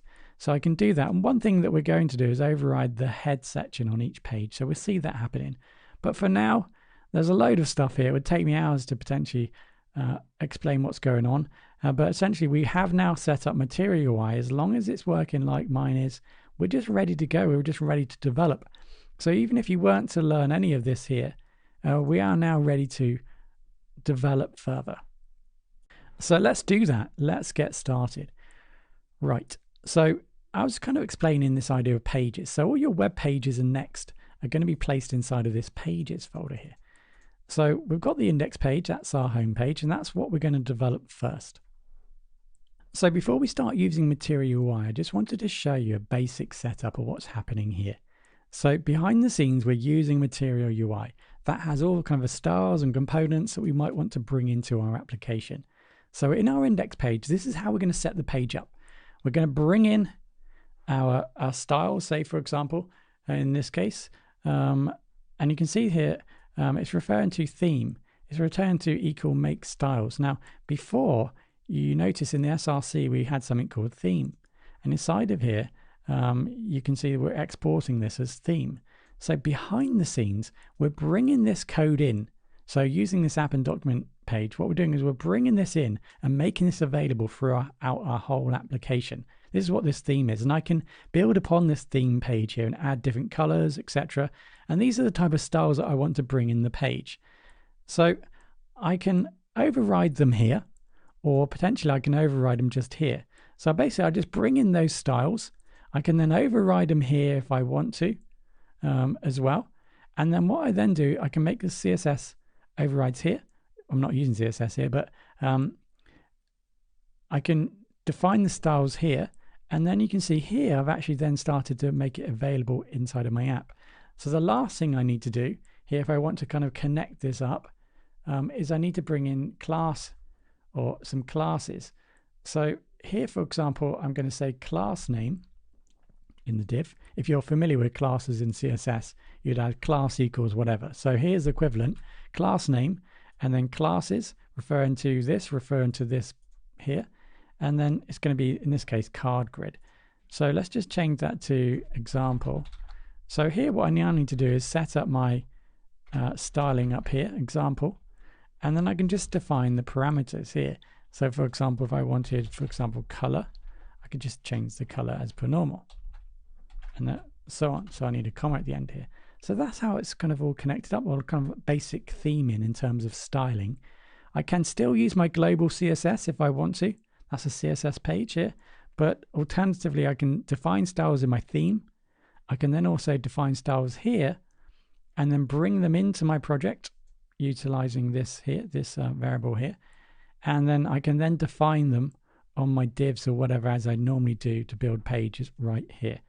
So hopefully that was useful in terms of you're coming from general web development, you're trying to work out how this works, Material UI, because to begin with, it's pretty tricky customer to work with, but once you get the hang of it, like anything, it's pretty simple to use. So we may as well see this in action. I've changed this to CCC, like a light gray color. So this should now be light gray in here. So let's just make sure the server's on, yep. So we'll go back into our page, and you can now see the text has gone light gray. Apologies if it's a bit small, but you can see there, it's gone light gray. So you can see that styling is now actually being used. Now I'm going to just take a stopgap here and just show you the code on each page, because if you're having a problem at this point, I don't have any code repositories to say. I'll just quickly have a look at that. So I do want you to be able to say you got to this point, the server's running for you, and everything is working exactly how I'm showing you. So let me just show you all the pages I've got here. So Next is obviously running at the moment. API, there's nothing I've changed there. I've got apps. So this is what's inside apps. This is my code inside of apps here. I'm basically just bringing in, for example, the theme, my baseline from the Material UI tools, theme provider. I've got a head section, prototype, React, and you can see that I've got the export here. So this has just been copied and pasted. I haven't changed anything here, I don't think. This has been copied and pasted. That's what my apps pages looks like. This is my documents page. Again, I've made no changes. I've copied and pasted this from where I showed you earlier. So theme, yep. Server document, yep. So it should look like that up here. And then down here, it should look like that. So just double check that. My index page, this is my index page now.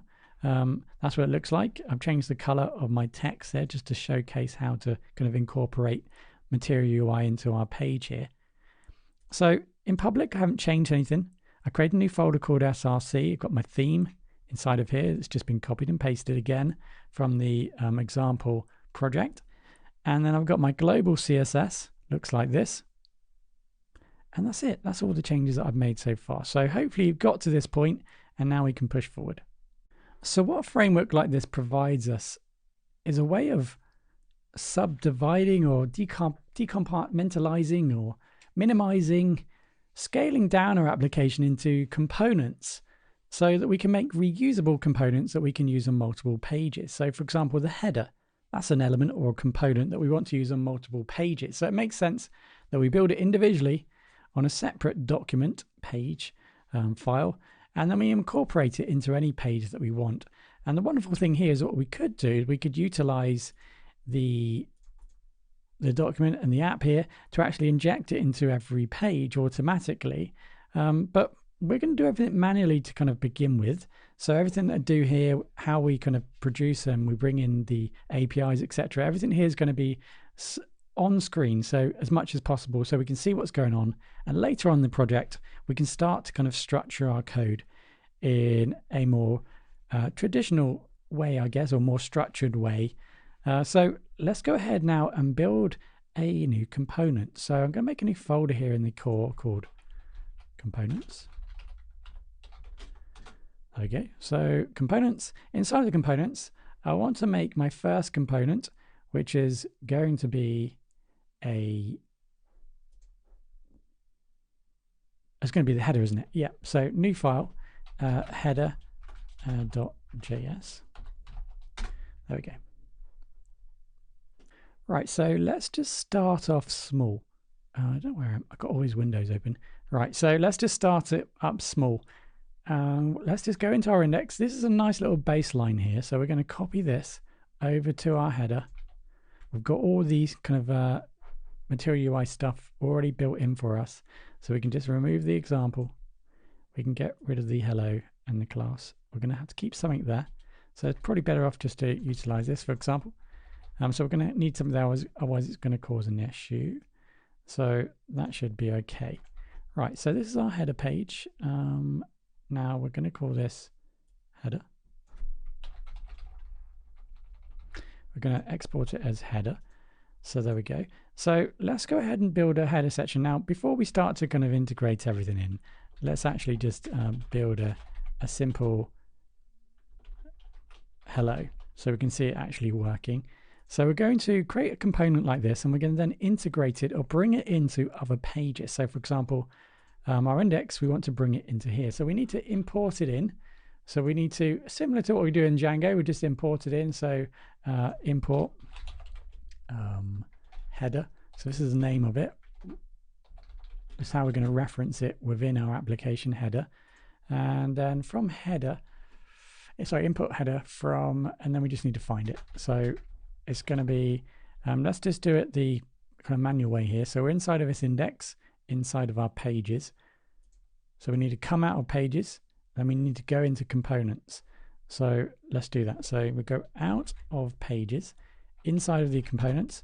Inside the components, we've got header, and there we go. So that makes the link. Now notice it's grayed out because we're not actually utilizing it. So let's, for example, now let's just create these kind of placements. So this is just a technique. This allows us to kind of code. What's happening here? Everything needs to be wrapped around an element. Now, so if, for example, I did this up the top here, div, put a div here, for example, this wouldn't render correctly. Okay, so everything needs to be wrapped up here. So we can use these here, which is essentially going to create a nothing block.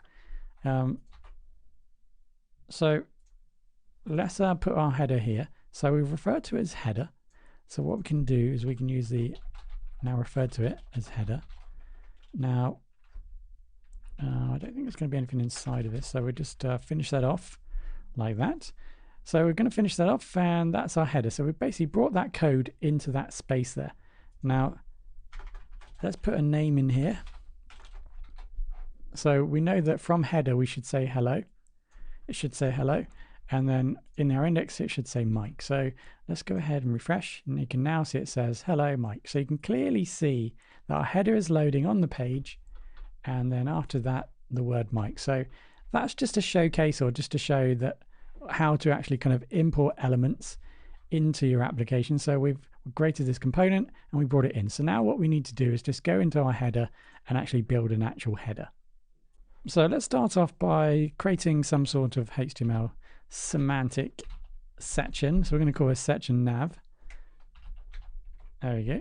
And now we need to learn a little bit more about Material UI. So let's go into a new tab. Let's go to Material UI. So we're going to need a component first called, let's have a look at the components.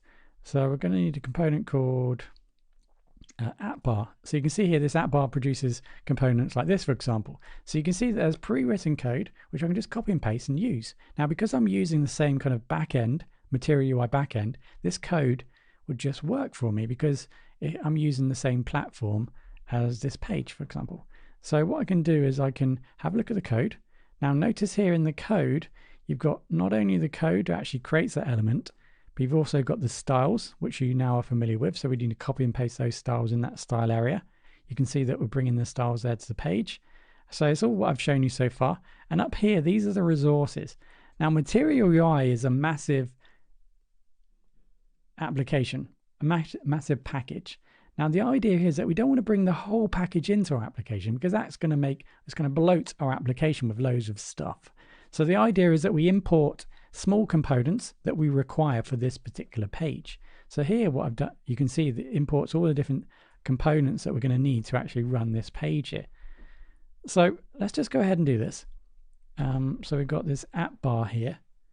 So let's go in, and that's what I love, how I love programming. So now if I press Control Alt and F, sorry, Shift Alt and F, you can see it's formatted for me nicely. So the reason why that is because I am using Prettier. So I've installed Prettier here, and that basically is doing that for me. So that was a Shift Alt F. And if I do a Control Shift F, I can see I can use the formatting tool, and it tells you the shortcut here for it. Okay, so that's what is kind of lining things up nicely for me and providing those indents. So now I've got that in place. If I were to run that, there would be issues because it says you've not registered these components yet. So in addition to that, I also need to register the components. So up here are all the components. So let's just copy those in. So that it's also going to include that. So I don't want any duplicates, it's just there. So that's all the components I'm going to need for that page. Wonderful. So now let's take a look. And it still says it's failed to load because these icons here, these are loaded in differently. So I need to actually now install that package. So it installs these menu icons, or these icons that I can utilize through Material UI. So on the Material UI installation page, if you go down to the, I think I've gone past it. Oh yeah, the SVG icons. You can see we've got the yarn and the npm install option. So let's just install the icons. So let's do that. Oh, that's not very helpful. So just stop the server, Control C, Y, and then we'll load that up. So we're installing Material UI icons. So once that's done, that should potentially solve that problem. But while that's happening, let's just go ahead and go back into our app bar here. We're just going to copy this in here, all these styles here. So I'm just going to copy those in to my project. Now that needs to go into the middle here. Let's go ahead and do that. Okay. So now when I go back and refresh, it's not working because I've stopped the server, of course. So let's just rerun the server. npm dev run. It's going to load. And there we go. So it's loaded this nav bar for us. Nothing else is working here. It's just a simple nav bar with some buttons. But you can see how you're bringing components now in from the Material UI, how you're going to bring in components. So you need to make sure that you've got all the components of that component to bring in. So you need to bring in the imports, the styling if it requires any styling, and you can also now see you need to also bring in the actual the code at the bottom here. So there's 3 areas. So I do hope you feel as though you're achieving something here, or at least you're getting the idea of utilizing Next.js and Material UI. Hopefully I've explained it in a nice simplistic way. If I haven't, if you're having problems with the code, then just let me know in the comments and I'll try and help if I can. So now we've got this in place, we now need to think about styling this. So at this point, what we can do is now go back into our code. Let's just think about this. So we've got the app bar, edges, start, class name, color, inherit. We've got the menu icon. So let's just focus on what's happening here. We've got the app bar. Position is static. So we can change this to sticky, etc. So that when we move up the page, it doesn't disappear, etc. But so you can see it's static at the moment, which probably means that when if we had some stuff on this page, it would just scroll up.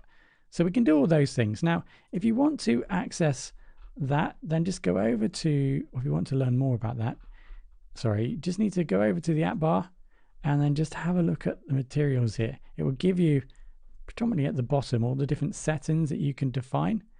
So I go into API app bar. That's going to provide me some more information about what I can include by default. So this is going to take this is where it takes a long time to learn something like this potentially. And this way you start to think, well, God, I could just easily just make this on my own utilizing CSS, etc. Obviously over time, that time starts to change and that it takes you quicker. It's quicker essentially then to utilize this than it is to write it yourself. So stick with it. If there's any questions, please just let me know. So let's go ahead now and make some changes. So the first change I want to make is I want to get rid of this elevation here. You can see that there's a shading here which makes it look like it's elevated from the page. So let's go ahead and do that by just adding into the app bar elevation equals 0. So I've got my server on. Anytime I make a change, it will refresh. So you can now see it's gone. Elevation is gone. So I also want to change the color. So to change the color, I am going to basically make a class for this. So what I'm going to do is add a class. So that was the class name equals then classes. So I'm going to call this app bar desktop for now. Oh no, I'm not actually going to call it app bar desktop. I'm going to call this the toolbar main. Oh, sorry, app bar main. Sorry, I'm going to call this app bar, main. This is my main app bar. I'm going to have multiple app bars see on this page. So I've called that app bar main. So what I now need to do is just go up here, title, menu, root. Okay, I'll just, I'm going to get rid of these. I don't need them. All right, so I'm going to create this a new styling here. There we go. And then what I want to do here is I want to set the color. So that's going to be background color, of course.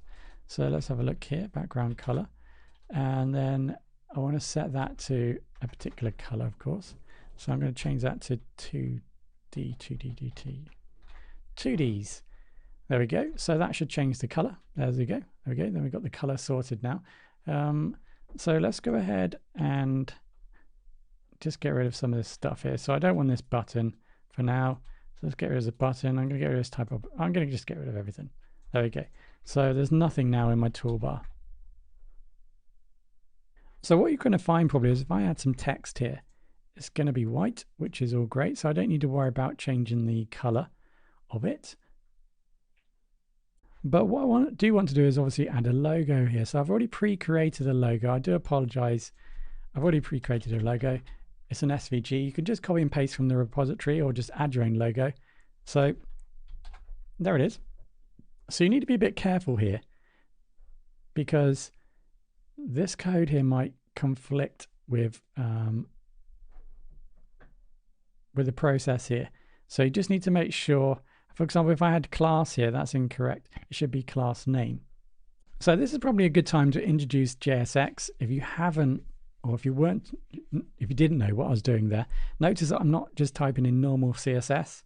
I'm having to use JSX here, which is, it's called JSX. It's a syntax extension for JavaScript. So basically what this is allowing me to do is to mix up JavaScript and HTML in the same space. That's essentially what these frameworks allow me to do, which is really kind of nice. But notice here, I can't use this class equals like I would do in a normal HTML document. Here I'm using class name.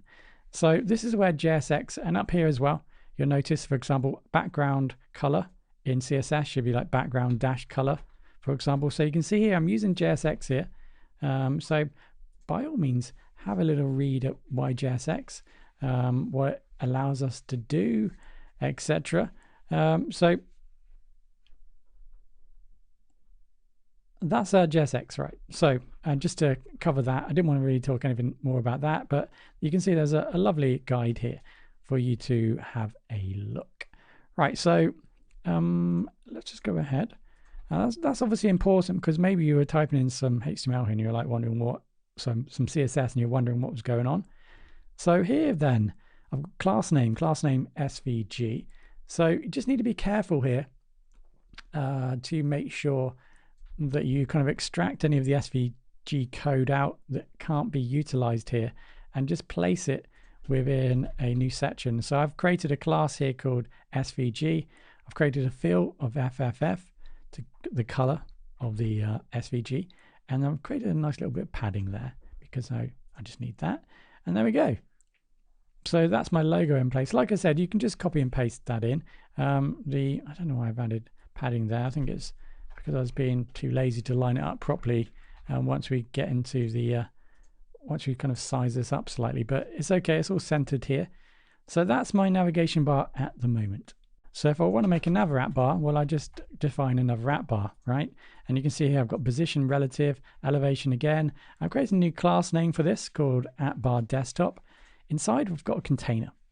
Now this container here, notice that it's got the max width of LG, and then I put my toolbar inside of it.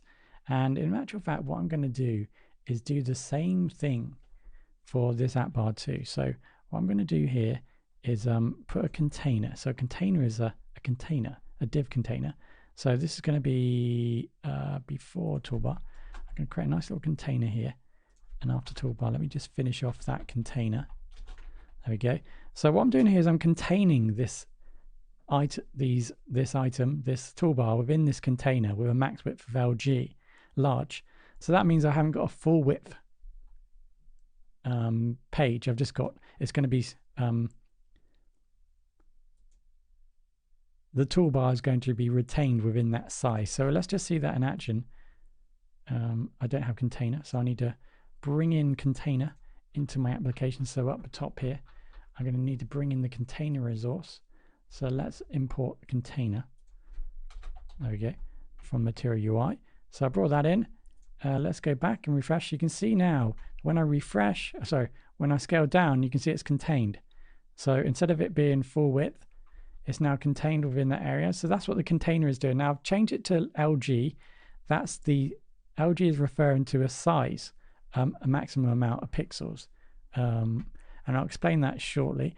So there we go. So we've now done that. We've added this top section here. I do want to style that, of course. So this is a new app bar up the top here. So this one's going to be called app bar desktop. The toolbar is going to have a class here, toolbar desktop. So let's just add in some more styling. So it gets a little bit boring for you now because I'm going to create this is going to be my toolbar. So it's going to have a class of class name of toolbar. So that's going to be toolbar main, app main, that's going to be toolbar desktop. So this is only going to be shown on the desktop, this app bar here. So what I need to do now is just kind of bring in some of these classes for this. So I've already pre-created these, of course. So let's bring in my app bar desktop. So that gives me a background color and the color of my text if I need to define that explicitly. I've also defined my toolbar main. So let's bring in that as well. So I'm going to try and separate those. So that's my toolbar main, padding 0, min height 60. So that's just sizing that main toolbar that you saw here, this size here. So you can see that's kind of slightly been reduced. So now I've done that, let's bring in, I've got app bar desktop, app bar main, toolbar main. So I need toolbar desktop. Let's bring in my toolbar desktop. There we go. So that's going to be a size of 30. So let's go back in. Now you can now see that that has been changed. So you can see how that's kind of moving around and how I'm kind of configuring that through the styling here. Okay, so that allows me to set that up there. So I've now got two app bars here. The first app bar, that gray app bar, and then the secondary main app bar. So I'm going to have a third one, which is going to be categories, but I'm not too worried about that for now. I'll do that after we've sorted out the main page. But what we have now is a good header, or a header section, so we can now start working within the main content. So before we start collecting data from our API and displaying it in Next.js, let's just double check to make sure the server is turned on. Now, we did previously go into our API view to check to see if we can collect the data. So this is the URL to this data. So I'll refresh. So the server's still on. So now I need to kind of replicate this, but in Next.js, I need to collect the data. So I'm going to introduce you very quickly to Postman. This is a similar tool which we can utilize to check to see if we can access data from an API. So install it, go to the tab here, type in the URL where the data is residing, where you can collect the data, press send, and there we go. So we can see the data. That's the most simplistic view of how to utilize Postman here. So let's go back into our application. This is our Next.js application. And let's now collect some data from our API. So there's a few tools we could install here, for example, to collect the data. So we're just going to be utilizing kind of the native fetch tool for now, and then maybe later on we can move to Axios or maybe a different tool to collect data from our API. Before we move on, we're using Next.js. So we need to understand a little bit about what it's providing us. Why would we use Next over React, for example? So obviously that divide isn't maybe as clear as it might be. For some, it might be very clear why you might use Next over, for example, React. But let's just focus on what Next can provide rather than a comparison. So Next, as it says in the documentation here, has two forms of pre-rendering. So the idea here is instead of providing a user with a JavaScript page, and then asking them to actually then collect the data from the database. So a typical render might be you collect the data, collect a web page from a server, it goes to your browser, and then what you need to do through that page is collect then all the resources that are connected to that page, the images, any data, etc., while it's kind of in your browser. So you're collecting more data. So I suppose I could provide you an example of that if you are completely new. Let's just open up the history here. The network here. So let's just let's just refresh this page. So you can see on this Google page here alone, I've had to go off after collecting the page and collect all of this data. I've got some JavaScript, some CSS, some JavaScript here again, etc., etc. So all these resources are going to be collected individually to build up this single page. So the idea here with kind of server-side or static generation is that all this is done in the background on the server, so that all we have, or all we get given in terms of the front end is kind of like the end product. So that way, potentially we are speeding or improving the performance of the page, because all we need to do is move that data over to the user's browser and it's done. There's no potential need for that browser or that user to then download all the other dependencies for the page to build the page. So this is all about static generation and server-side rendering. So that's a general naive kind of view of static generation, server-side rendering. Everything is done in the back end. So here what we're going to do is use get static props, and that's going to fetch the data at build time. So the idea here is that, yeah, we've got an API and we're going to send a page to a user and they're going to access all the data, but all of that data is going to be automatically generated when we build the application. So when we build the application first, when we finish building our Next.js application, we build it, it's going to build all those pages for us. And then those pages then going to be there in terms of a static page, which then is going to be sent across to the end user to view. So that way we don't need to keep sending information to the API to collect data, because it's all been generated. So here we're going to use get static props, so that when we do rebuild this application in the end, all the data is going to be generated at build time. And hopefully that makes sense to you. If not, have a little read through it. And don't worry too much about it. Let's just concentrate on learning a little bit about the code, what it's doing, and then also when you've got time, going into the theory and thinking about what is it actually providing us, because this is just maybe like a 10, 15, 20 minute read, just this kind of section to understand what get static props is providing us. But we're going to use get static props now to basically get some data for this page. So we're going to put this under this export here. So we're going to just change up this export slightly.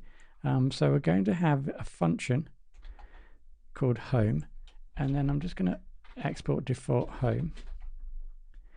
Okay, so that's the home function. That's what's going to be exported. So we're going to create a new export here. And now what we're going to build is an asynchronous request, or an asynchronous, sorry, function. And that's going to be utilizing get static props. So remember, get static props, that's the kind of tool here that we utilize to tell Next.js to kind of collect all this data when we build the application and have it ready for us to send to users. So now we've got that in place, what we're going to do is we're going to run a fetch. So we're going to create a new variable here, res equals, so res for results, just a kind of short word for results. So we're going to say await. So we're going to send an asynchronous request to fetch some data from the server. Now, remember where that was? Well, it wasn't there. Hopefully I thought I saved it. So that was 127. This is the Django server, 0001. And then 8000, that's the port number of Django. And then the URL for the data, all the products in the database is just this, isn't it? API. So that's where I'm been collecting data from. Cool. So that's going to collect all the data. So the idea here is I'm going to send an asynchronous request, so which means that I'm going to send data to this API and I'm going to wait. But at the same time, I'm just going to carry on as normal. And then when I've got the data, I can then do something with it when I get a reply from the server. So an asynchronous request. So what I want to do is that when I've got data from the database, I'm going to basically store that data. I'm going to call this post. I'm going to store this. I'm going to store this in this variable. So res. I'm going to store it as JSON. So what I'm doing here is I've collected all the data from my API. When I get a reply, I'm basically just going to store it within this variable called posts. Okay, so that's that done. So that's collecting data from it. As simple as that. That's pretty much it. I've collected data from my API, and now it resides in my post variable here. So what I can do now is I can return. So let's return this to our page, and then I can reference it in props. So what I'm going to do now is pass this as props over to my page. So this is basically, let's just think of this as like a variable where I can place data in. So the data I want to place inside of here is props, posts. That's my post data. So I can access that through my props. So what I need to do now is I need to pass this into my function home. So this data here, I'm going to kind of pass it down the chain into this function here called posts. Yep, so it's in posts, it's gone down in my props, and now I'm going to make it available here in my home. So what I'm going to need to do here is I'm going to add some more data later, so let's put some curlies around it. Okay, so there's my data. That's where it is now. So what I can now do is we'll loop it out. I can loop it out, of course, on my page. So now I want to display it on my page. So I'm going to use map here, which is essentially a way of kind of looping out items from JSON onto my page or into a format that I want to utilize the data. So let's go ahead and get the data, post.map.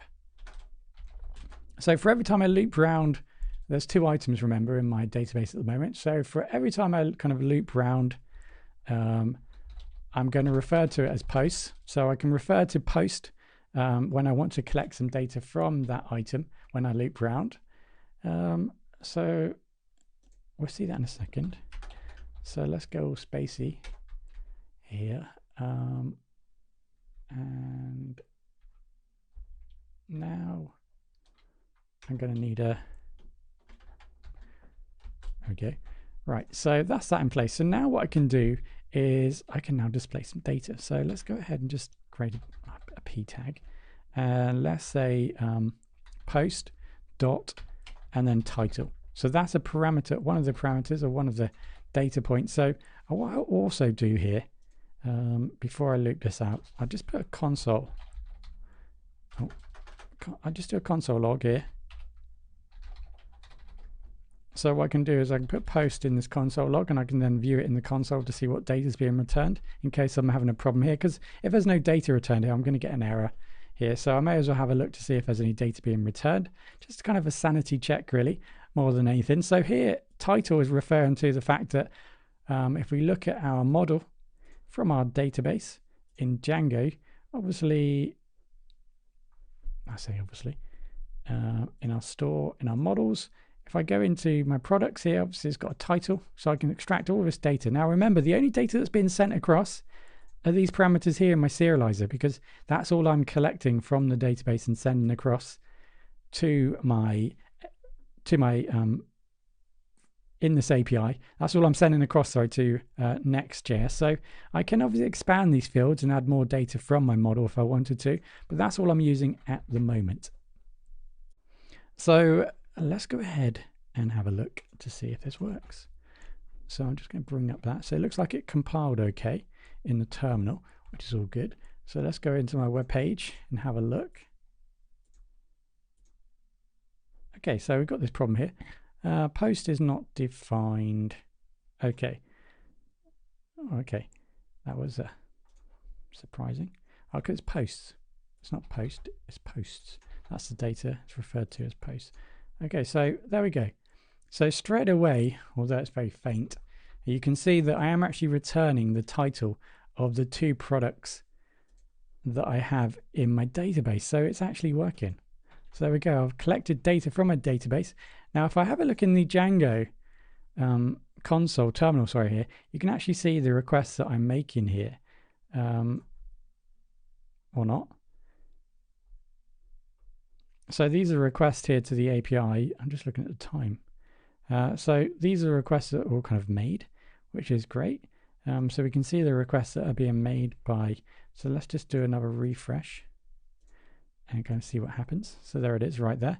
You can see that that's the URL I've made a request to just now. And you can see everything's working okay here. So there we go. That's pretty much how you're going to collect the data from your API, at least the most simplistic way, utilizing fetch. Now, I can't remember off the top of my head, but I mentioned there's a package we could use, Axios, and normally that's the package I'll be utilizing for API kind of management, data management. So fetch is a kind of a built-in tool here, let's say a native type of tool, which potentially isn't compatible with all browsers. But to start off, that's what we're using. That's what we've done. And I guess now what we can do is think about, well, actually, what do we want? We actually now need to kind of make a grid, don't we? So within here, we're going to now need to make a grid, like I showed you in the preview, so that we can output our products. So I'm going to create a link. So a link in Material UI world is how we're going to build a link. So it's going to create a link so I can click on, for example. So once we've done that, we're going to then create a grid. So that's the deal. We're going to build a nice grid. So a grid, if you're familiar with things like Bootstrap, for example, a grid is the same type of concept in that we need to define the grid on the page. That's going to outline the spaces within our page, divide our page up into small chunks, and then we can add items in there. So here we're going to create a grid. And so we can build a grid, essentially, a media grid, like you saw in the preview. So in our grid, what do we have? Well, we have cards. So again, Material UI provides us a card, not cards, actually. So a card, so we can build a media card, and that's where we're going to put all the data. So inside of our card, what we have is a card media. That's where we're going to add the image to our card. And then underneath the card, we have card media. The card is made up of card content. So we have card content. All good. There we go. So we have some card content. Inside of our card content, well, we're going to have a number of different things. So let me just introduce you to two items that's going to kind of help you out here in utilizing material UI. I'll try and explain what material UI provides. Typography and box. So box is like a basic thing, a basic element which you can turn into anything. So a box here, you can says component P. So this box isn't going to say box in the browser. It's going to be a P component. So this is going to be wrapped up in a P element. I can turn that into a div. I can turn that into a span. I can just do whatever I want here. It's great. A box is really kind of a tool which has access to all these other parameters here, font size, font weight. And if I'm feeling particularly lazy, or if I'm just kind of prototyping something, I'm going to try and utilize these attributes or properties as much as possible. So typography, in contrast, does provide me some similar tools. I can identify the component I want to make, but it doesn't provide you access to these type of font weights, font size, etc. We'd need to create a class here in order to hook up to some of those tools. So in some respects, it's hard to explain when the situation you would use typography and box without kind of showing you here, but most of the time you can just use a box. Just use a box, put some text in it, and then identify what component you want to build, P, div, or whatever, and then just change some of the properties here, at least while you're kind of prototyping things. So you can see we've got this box and we've got this typography, post title, post regular price. So what we're going to need to do, you notice that I'm using regular price here. So let's go back into Django. So open up Django, go to your serializer. We just need to add in the fact that we also now want to use a regular price. So that's part of the model. We have a regular price field. So I'm also bringing the regular price field in now from Django. So we don't have to do anything else. That's all we need to do there. Okay, so that's not working just yet because I need to bring all these resources in. So we created a link. We've got a grid because we're going to create a media grid. We've got a card, which is an individual element where we're going to put the image and some text for individual products. The card media, that's where the image is going to be placed. And then we've got the card content. Inside of the card content, we're going to have the title and the price. So let's start off then. I want to try and explain every single component here. So you've got a complete overview of what's happening. So the first thing is that when we use map, we will get a warning if we don't use a key.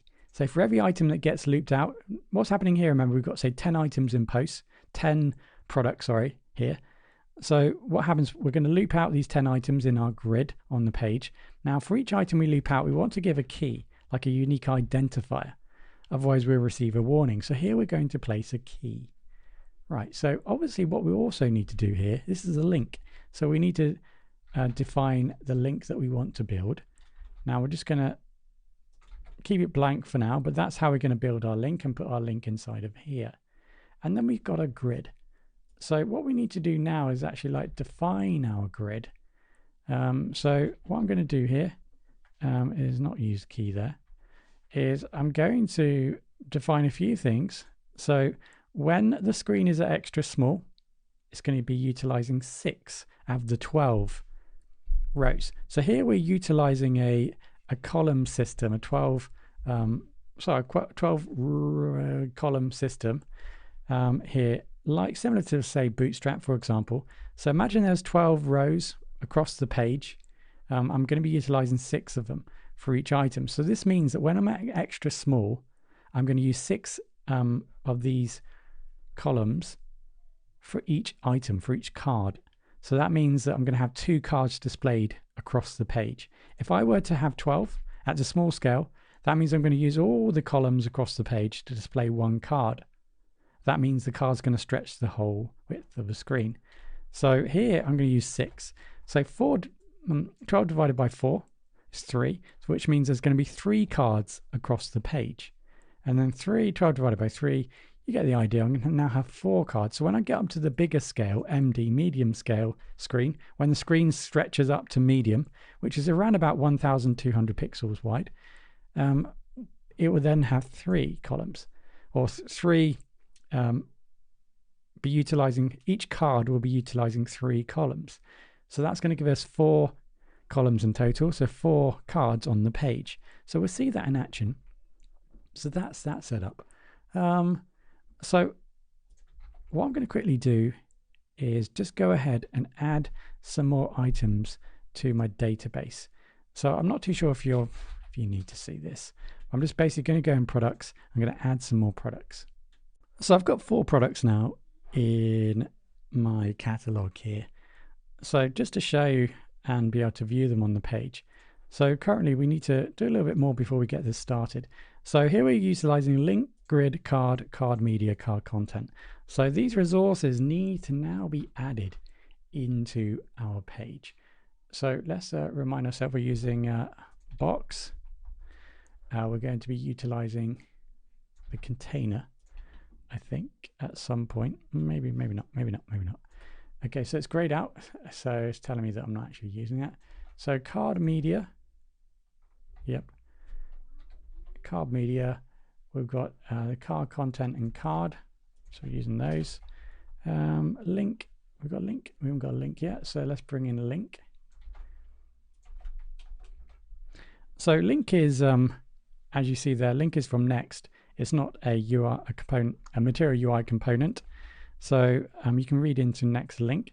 So I'm going to just remove the href from this link just for now. Okay, so let's have a look now. See what it says. Adjacent SCLO must be wrapped in a closing tag. Okay, so we've got some sort of enclosure issue here somewhere. This is going to be tricky to find. So somewhere we've made a mistake here. Link. I want to say it's going to be in the link there. Oh dear. Okay, so we're going to need a curly there. Okay, so I think that's that thing. Grid is not defined. So at this point, it's just trying to work out. It's fairly straightforward in the information that we're provided. Eventually typography. Eventually we'll get it working. So we just need to bring in typography. So these are just, again, all the resources that we've utilized. So let's have a look. So, okay, so the prop href expects a Spring object in link. Okay, so we're also going to need to define a link. Okay, so we finished this off here. So we're going to need the curly braces. We're just going to create a link to the root here, the root homepage, just for now until we set this up. So once that's in place, you've got all your dependencies here. Have a quick look. And down here, so that's the full code. So once we've got that in place, okay, and then let's go back and refresh. You can see we now have all the products being displayed. Now they're not exactly lined up, are they? So they're on top of each other at the moment, and obviously we want them to be displayed across the page. Right, so there's a few more things that we need to do here then. I do apologize, it's taking a long time, but we've got to get it all right. So we are going to have a container. So let's do this. So we've got the header finishes here, and then we're going to have a main section, right? So let's have the main section. So that is of the header. Okay, so we've got a main section here. So for some reason that isn't okay. So we've got the main section. Right. So after the main section, we're going to build a container. So let's go ahead and build a container. So I'm going to add this to a class called card grid, and I'm going to have this max width of LG large, and that's just going to mirror the rest of the project. Remember the heading we also limited to large, so it wouldn't stretch the whole width of the page. So now we've got that in place, we're going to need to, under main, just finish off that container. So that's the container. Now under the container, I'm going to build a grid. So I'm going to define the grid. So these grid items here, they're defined here. So 643, that's the size of the grid item. So here we've got the grid container, spacing of 2. So that's the spacing between the items. So that grid is going to be, let me just have a look here. What we've got this div. I'm not entirely sure what this div's for here. So class name, class example. Okay, so that was just our example earlier. Let me just remove that. That shouldn't be there because we've got the container and then we got the grid. Right, so we just finish off that grid. So I'll remove the container, so we're left with this here. So grid. Okay. So now we need to add a class for card grid. Let's do that. So that's just going to allow us to add a bit of kind of padding at the bottom. So let's just add that in. There we go. So let's add some padding at the bottom of our grid for no particular reason other than we want to do that. And then let's have a look at the card now. So we're going to give the card, so these cards here that we're building, what we want to do is we want to remove the elevation, and we want to give it a class here of card, and then we would just want to style this card. So what we're going to do here is just define the height and the width, etc. So the height display flex direction is going to be column. Okay, so across the page and not row on top of each other. And we're going to have a border radius of 0 because we just want to remove, by default, there's going to be a border radius on the edges. So it's up to you whether you want the edges sharp or not. And then what we're going to do now is we want to add in the card media. So this is the image that we're going to be utilizing. Now we're going to need to do this separately in a second because we're going to need to change our serializer for this to collect the image. I'll explain that shortly. So let's go ahead and we need to bring in the container. It clearly tells me here I've not defined the container, so we need to kind of bring the container in. So that's going to be from the material UI. It might be that you want to kind of start separating these into different sections. So there we go. There we have our little grid. So let me just put that to 100%. So it looks like our grid is working. So if I scale down a bit, you can see that it's going to look just like that, our grid. So looking good. And you can see that when we scale down, so let's just scale this down, it should move into those other. So we've got 4 goes into 3, and then it goes into the small, it goes into 2, or the extra small, sorry, it goes into 2. So at mobile view, it's going to look like that. When it stretches up to medium and then large, it goes into 4 items across the page. So that's what we've set up. So now we need to think about the image. So we've requested data from the API. That was our aim. And then we collected data and we displayed it on the page. That's what we've done so far. We're pretty much there in some respects. We just need to scale this up to other pages. So we now want to collect the image from the serializer, sorry, from Django, as well as the data. Now we need to remember that our image is coming from a different table than the product table. So if we remember that, what we need to now do is essentially create like an inline serializer so that we can pull in the information from the images to our product serializer, so that we can also include the product image information. So let's just have a look here. So here we've got the image here and the product here. So what we're going to need to do is we're going to need to create essentially an inline by defining this serializer here and then placing it inside of our product serializer so we can collect the information from our product image table as well as the product data. So we can put that all into one and send it back to the front end so we can collect and display the image from the product.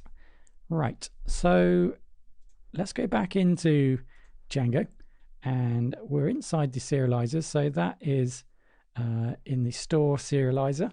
So you can see so far all we're doing is collecting information from the product.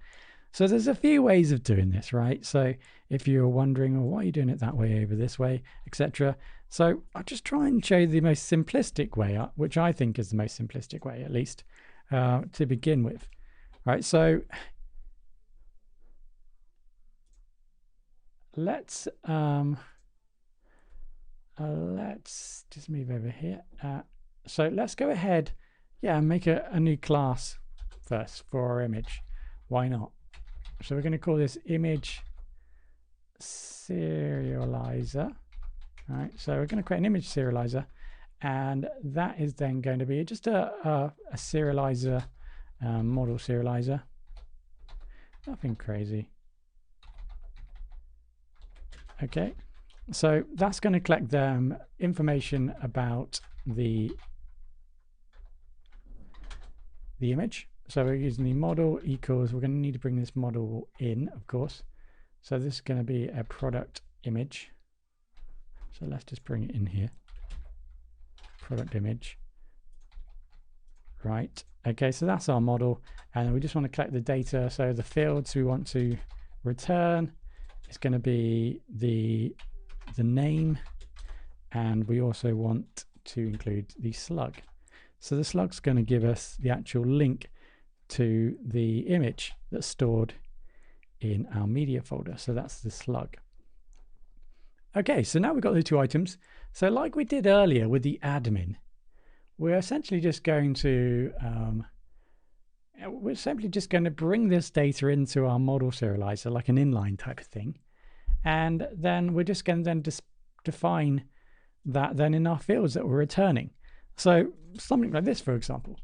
So here, class is going to be called product. Let's call it product image equals image serializer. That's our image serializer here. And then we're just going to say, well, what do we want to return? Well, many equals, maybe we want to return many, image true, and then read only true. These are many kind of properties we can add here. So obviously we don't want to upload anything. So read only true, for example. There we go. So now what? Well, what we can now do, for example, is we just need to basically define this here in the fields. So let's just do that. There we go. So now we've got that. We now have access to that image data. So what's worth having a look now is if we just go back into our API view, so admin and then it's API, that's the link. You can see here we've got a problem. So it's create a blah blah blah, create a model serial without either the fields, attributes, or exclude. Attribute has been depreciated since now. Add all explicit fields all to the image serializer. Apologies for reading that. So there seems to be a problem here. So we've got an insertion error here. So let's just go back into the code. I wasn't expecting that, but let's go back into this code and let's try and work out what the problem is. Okay, so I haven't defined, it does say here, it does give me a clear indication what the problem is. So I haven't added the fields. So it's identifying the fields. I haven't included the fields because I've called it field. I've just made a typo in the code. So it should be fields. That's all good. Let's go back, do a refresh. Here we go. So now I'm not only including the data about the product, but I'm also including the product image data. So I'm collecting the ID, the image, URL. Obviously, I'm going to be utilizing this URL to actually display the image on the page and the alt text if I've included any. So now we know what data is being returned. We just need to go back in to our code now. And of course, we just need to set this up so we display the image. Right, so if you remember, I said that the card media, that's essentially the placement for our image. So let's just get rid of that second and end it here. And what we can now do is just add a load of things here. So let's add a class name because we're going to link that to a class. So classes.card.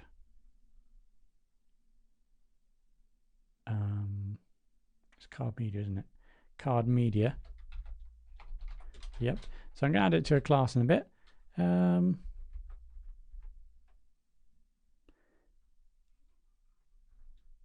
And now I also want, let's just do this.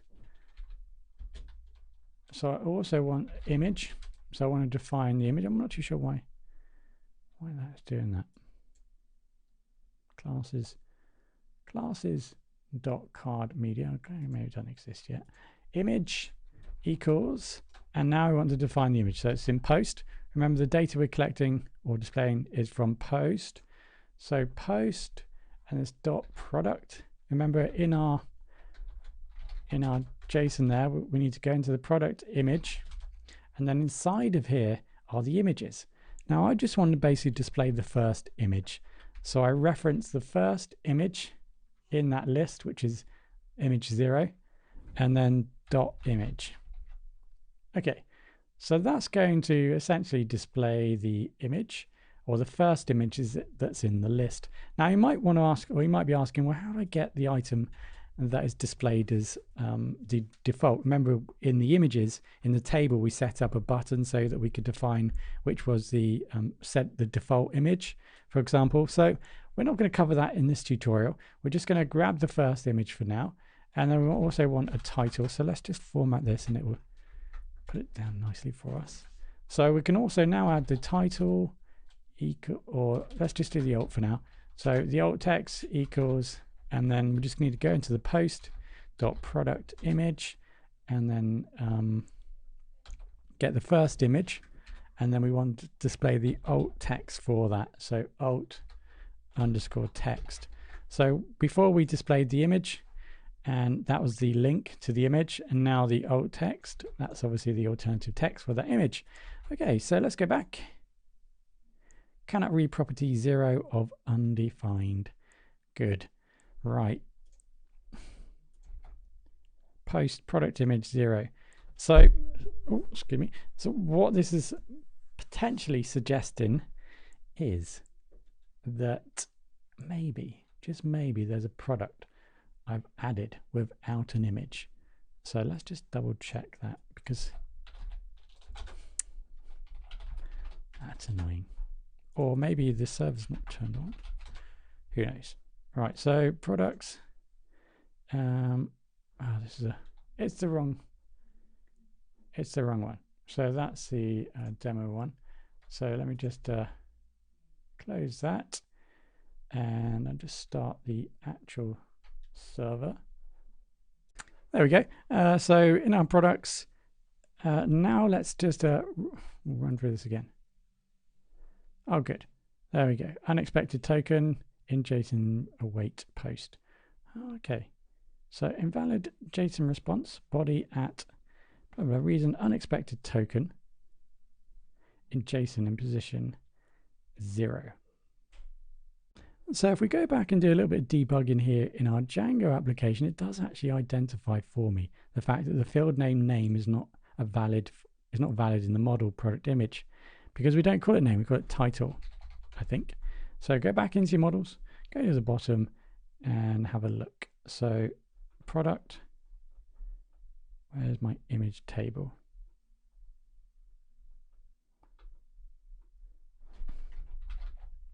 Product image, product image. So in actual fact, we just don't have that. So it's actually image that we're looking for. So in our serializer, what we want to return is the image. I've messed this all up, haven't I? Image and the alt text. That's it. So we don't need slug. I don't know where I got slug from. So the slug essentially is the image, and then the alt text. Those are the two items that we want to return from our Django product image serializer there. I do apologize. So let's go back in and refresh and wonder why it's not working. So let's go back here. So we've got the image card media product image 0. So let's go back into, let's have a look at for example our API, see what's being returned. So you can see here we've got the product underscore image, and then we're displaying the image and the alt text. So let's go back into here. So product post.product image 0.image. Now, is it image or images? No, looks like that's okay. So all I do now is let's just stop and start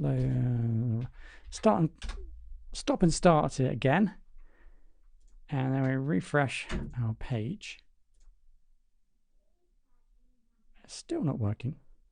Let's just go ahead and add our CSS here. So the card media here, we've added the card media class.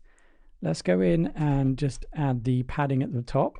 So that's basically just going to define where the image is going to be placed. And you can see now I've added that padding. That has basically created a space for the image to be displayed. And there we go. So hopefully, I do apologize, there was just a few kind of typos, missing elements, and having the wrong servers open. I've got all these different programs running, etc. So I do apologize. Hopefully you've managed to follow that through.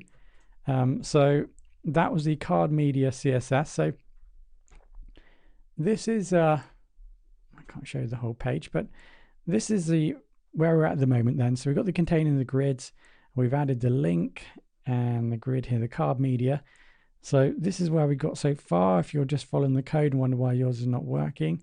Now, most of the time you've seen that when you do get an error, it pretty much tells you roughly what is wrong or where it directs you to where the problem is. Of course, it's easy for me to say that because I'm familiar with the code errors. And if you're not familiar with the syntax, etc., obviously that's going to play its part in not being able to kind of resolve some issues and cause some frustrations.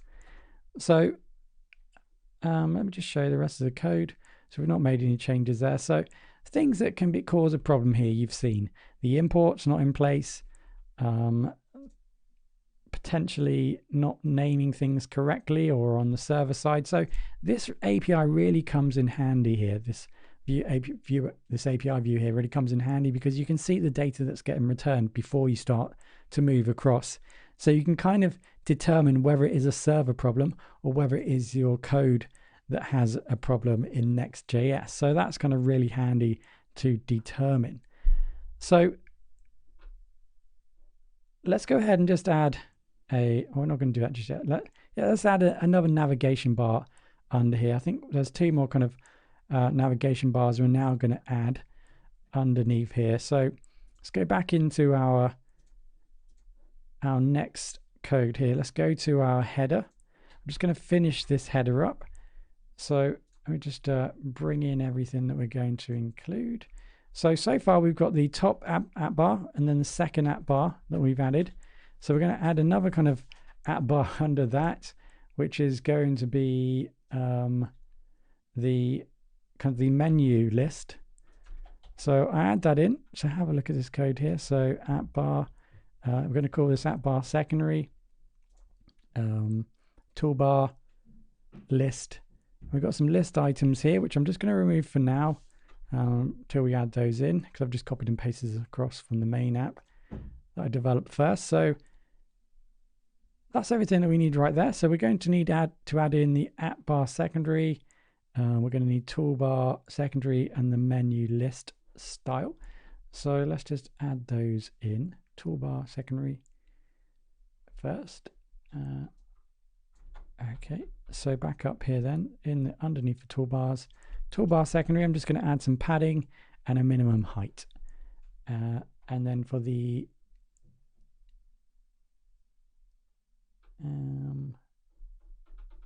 what else we've got here? So we've then got the toolbar secondary, app bar secondary. So we've got app bar secondary.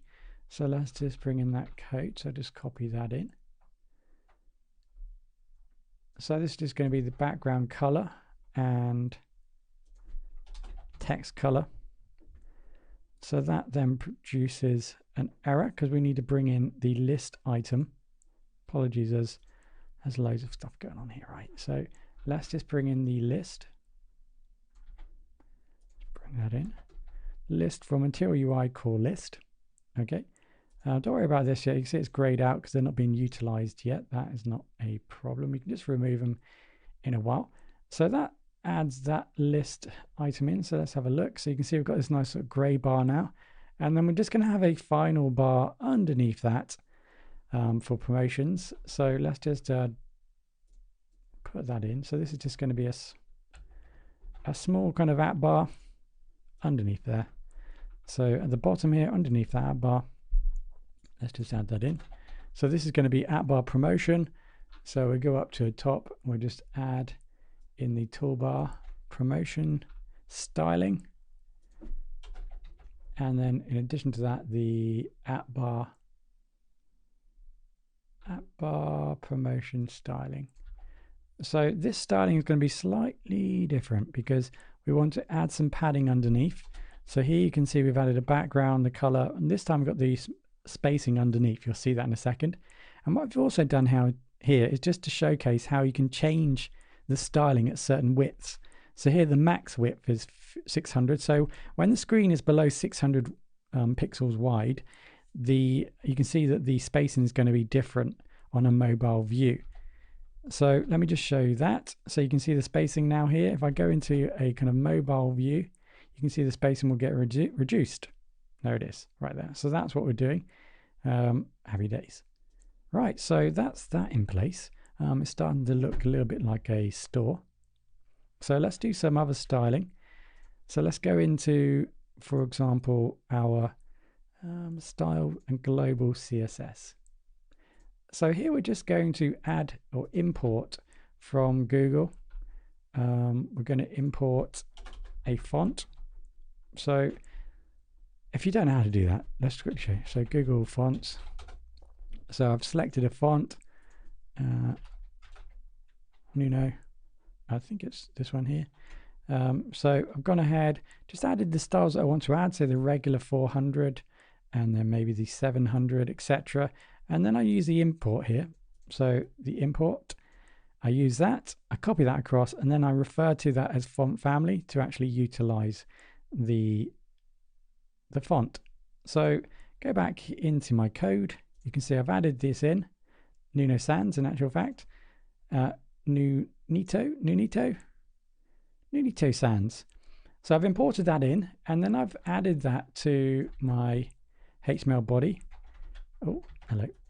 Yep, and also I'm going to add that to P tag. So the font now is being applied across my website. So when I right click and inspect, it should now tell me I'm utilizing that font, which I'm not. So we'll sort that out in a second, because what we're going to need to do is just a little bit of overriding here. Just a little bit of overriding. So we've got important in there. That's all good. So I'm not entirely sure why that isn't working as expected. So finally, we'll sort that out shortly. So finally, I'm just going to add a font size for my P tags, and it's going to be a little bit smaller, 0.8 rem. So that's 14 pixels equivalent. So that should kind of scale things down nicely for me. So that's just a bit of styling that I'm applying. So it's still not working. So what I'm going to do is I'm going to go into my pages, and then apps. We have a look. Theme.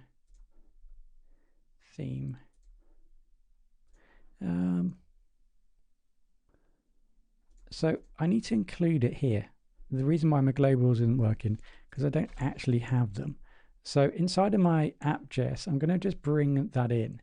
So I need to find them. So it's import.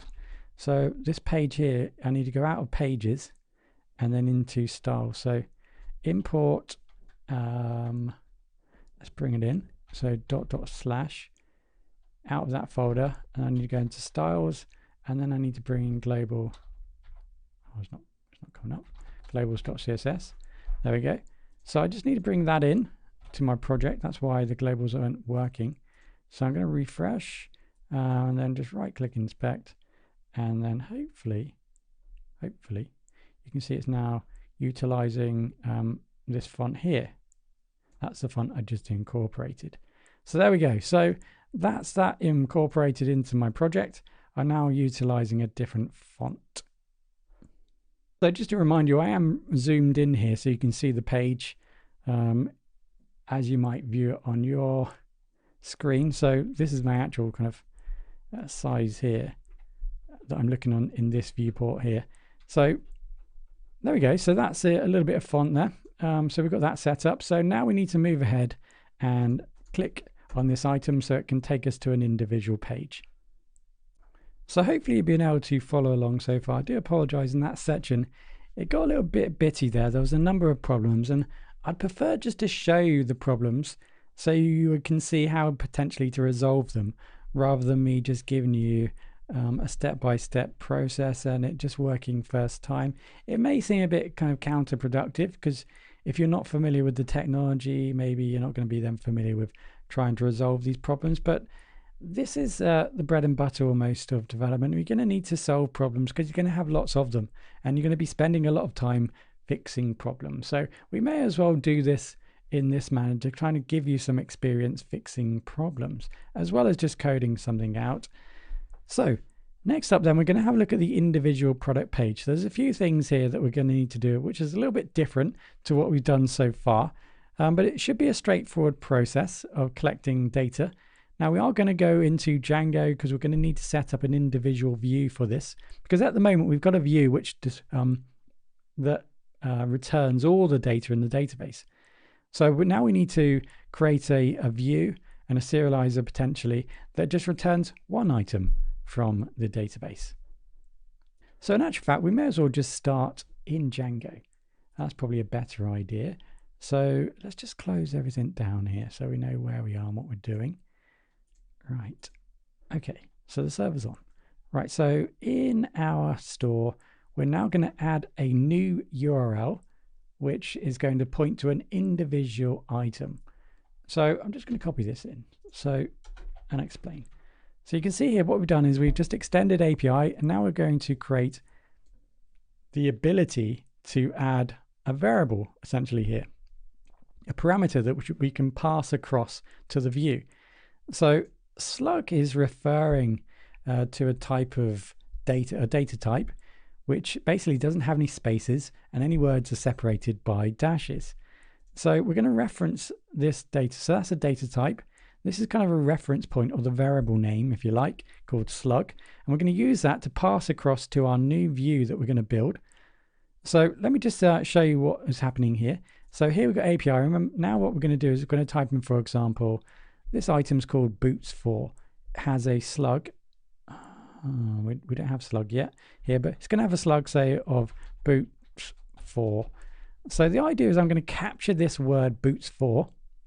I'm going to pass it in. I'm going to pass it in here, and then I'm going to pass that data across into my products, and I can use that data then to run a query and get the individual item from the database. Right. So hopefully that makes sense. So let's go back into our views, because we need to make a new view here called product. So inside of our views, we go into here and we're going to build a product. So I'm just going to copy this in, save us a bit of time, and I can just explain it. So here we go. We've got product. So I'm just going to use retrieve API view. So I'm just retrieving one item from the database. I'm just using this generic class here, retrieve API view, retrieve one item from the database. So I've got a lookup field. So let's go into our model. Let's remember that in our product model, we have a field called slug. So that's the slug of the item. What we're going to do is we're going to match the slug that someone's typed into the URL or the link as defined. We're going to pass that through to the view, and then we're going to use that to match up an item in our database. So let's go into the serializer very quickly. Let's just add the slug here to our product serializer. So we're actually giving away, or we're utilizing the slug. So let's go back into our API view and refresh. You can see here that we now have the slug, so boots 4. So I'm now going to use this, for example, to get this one individual item. So back in my view, you can see here that I've got the query set, products, object all. Now I'm not using a filter here because I don't need to, because this retrieve API view is just going to do everything for me. Because I've identified the lookup field should be slug, what this class is going to do is basically just going to take this query set and get the one item from products and then return it. Now notice here I'm just using the same serializer as the serializer we use to display all the items. So I don't need to produce a new serializer at all either at this point. So what I have now is a slug. I'm going to pass that data from the URL into here. I'm going to send that across to my view. It's then going to, this class, pre-built generic class in Django, is going to filter out based upon the slug in the database, and then it's going to produce that one item that matches the slug from our database. So let's go back in here. Let's let's just remember boots 4. So we're going to just get this item back. Let's go back in here. We're going to go to, we're going to do it here, in fact. We're going to do boots 4. There we go. And there we go. So we've got the single item back. So that's really the back end. So as long as I pass this across from Next.js, it's going to retrieve individual items. It might not be this item. I might do, for example, boots. I think I've got boots 3. There we go. So this is a boots 3, boots 1. I think I've got, these are all the individual items I have in my database, referencing it by the slug. Okay, there's no such thing as boots 2, but there is 3 and 4. Okay, so that's it really for that. So let's now go into our next application. Okay, so this is where it gets a little bit trickier. Right, so we now know that data is returning from our backend, from our API. So let's have a look at what we're going to do here. So we're going to build a new folder in Pages. We're going to call this product. So remember, these pages here are essentially just pages. If we just think of them as separate pages, index.js, obviously these underscore special items here for overriding and adding parameters to all of our pages. Essentially, we're creating a structure we're then going to put in our pages in the body. So it allows us to kind of make some overrides and set up some other kind of context, some data that we might want to pass to all of our pages, for example. So really all we have here is one page. So we're going to make a folder. So this folder is going to act like a path, like a directory.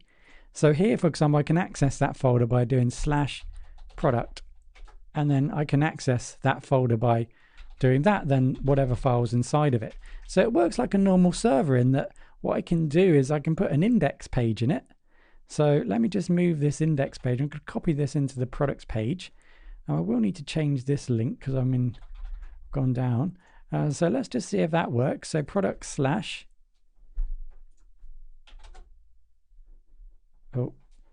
product / and there we go. So you can see that I've just copied and pasted that page in the products folder, and now we can access that file. It's an index page. The server's designed to serve index pages first. That's why it's showing and why I don't need to type in index.html or whatever, you know. So that's not a problem, or index in this case. So that's the index page. So you can see how that is working as a kind of normal folder. So let's just get that index out. Yep. Okay, so what I want to build here is a separate page now, which is going to display the individual item, right? So let's go ahead and actually do this. So here's the thing. I've told you that you kind of have to name, we use names here to identify the pages, so like index or whatever page you build. Now we're building a dynamic page because what we want to do is to have products, products, and then after this we want to, for example, have the name of the product. So whatever the boots for, whatever it is, right? And then what we want to do is we want to pass this data across to our API in the background also, so we can display that item. Now this is a dynamic link because this could be anything, boots 2, boots 3, boots 4, whatever. So what we're going to need to do here is make a kind of dynamic link. So we can do that by naming our page in a very specific way. So let's create a new file. So here is going to be, for example, we're going to use the brackets here. So here inside, I'm just going to call this slug, and then I'm going to name that .js. So here's a dynamic page. Hello, dynamic page. Right, so that's my dynamic page. So what I need to do now is just go ahead and build this up like I did before. So here's my boilerplate. So we've got the imports, for the styles, the header section. I've already added that in. And then we've gone ahead and I've created the area now for my styles. Brought that into my function here, the styles, so I can access and create classes.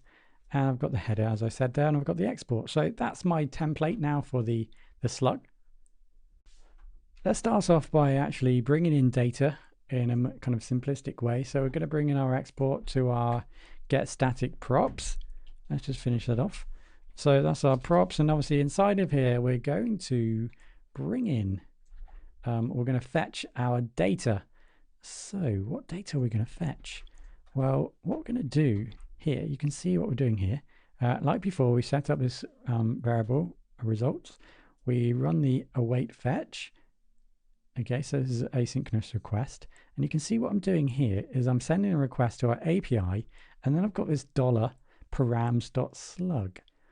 So what I'm doing here then, you notice this is called slug, right? So what I'm doing is I'm creating a dynamic page. So basically anything I type here, that's then going to be utilized or saved in the parameters as our slug. So by utilizing this type of convention here, I'm essentially storing data in the slug from my URL.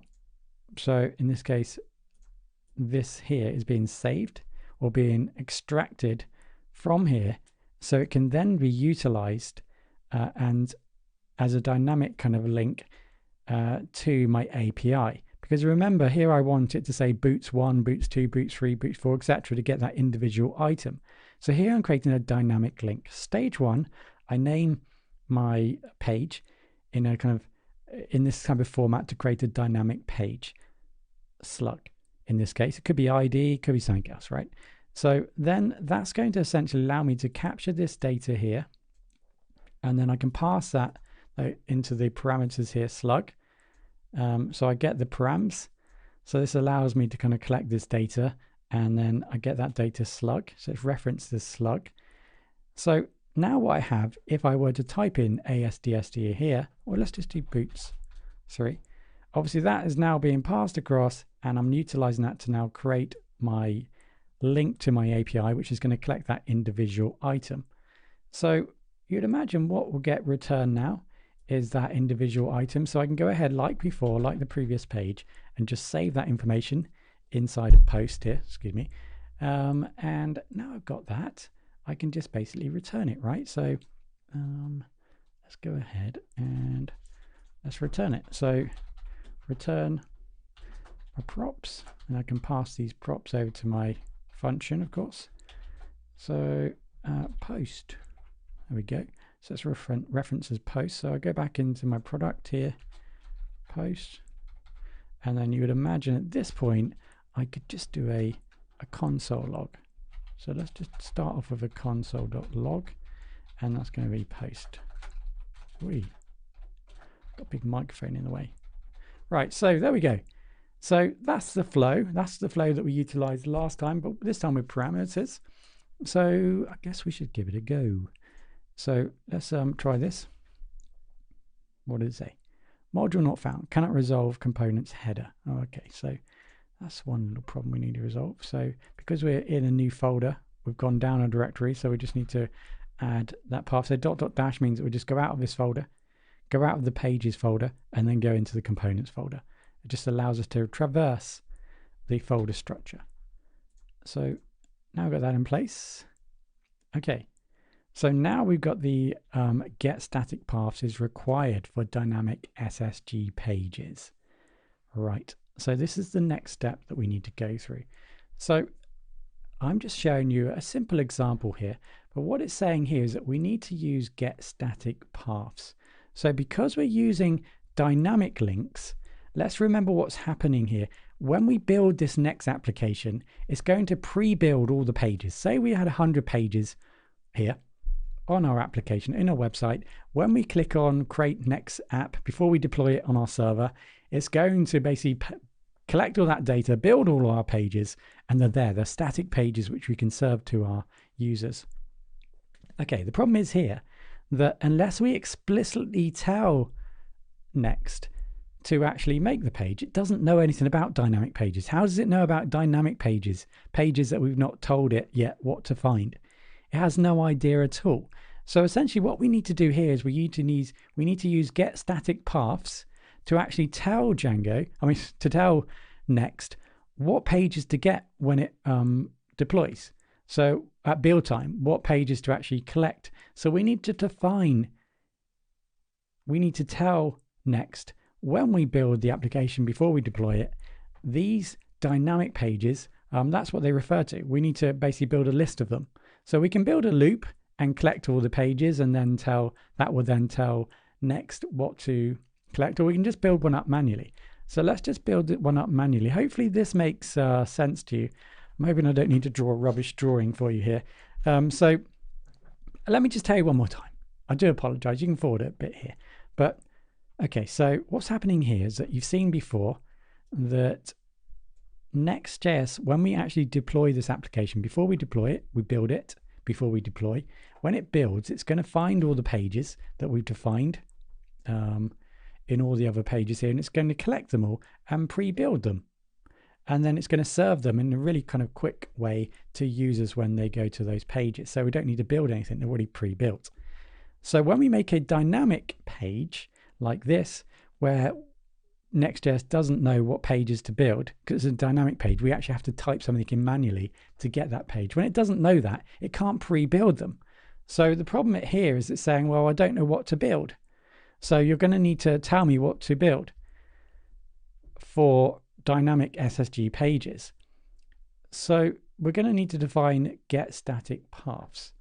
Right, so here we're just going to create a new kind of export. Again, this function is going to get called at build time.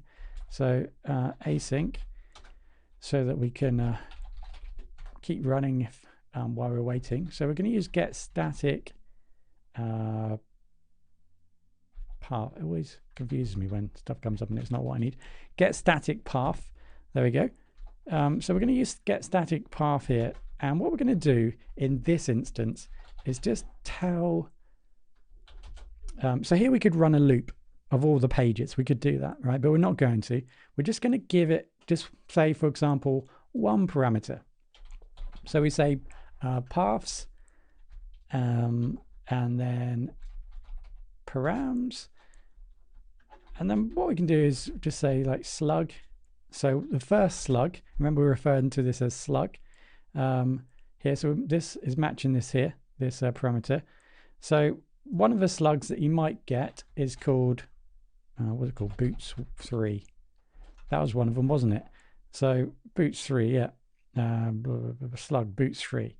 So here what we could do, we could manually define if we want to do more of these. By all means we could. So let's go for like slug, a boots 2, etc. So we could define them all here if we wanted to, but just because we've defined one, that's absolutely fine. Because we haven't defined all of them, it means it won't generate all of them at load time, at build time. Basically what happens is that it's just going to, when we type in a different link that it doesn't know, it's just going to build it once. So as long as we've gone there once, it's going to build it and then it's built. So that's what's going to happen potentially with the other pages that it doesn't know about here. But I've just defined one page. Right, so because I've defined one page, if I go back and if I refresh, it's going to say the same thing. Good. So what's the problem here? So let me just check the formatting. So I'm going to define fallback true so that I can define other pages when I want to. So let's just check to see if it's actually turned on.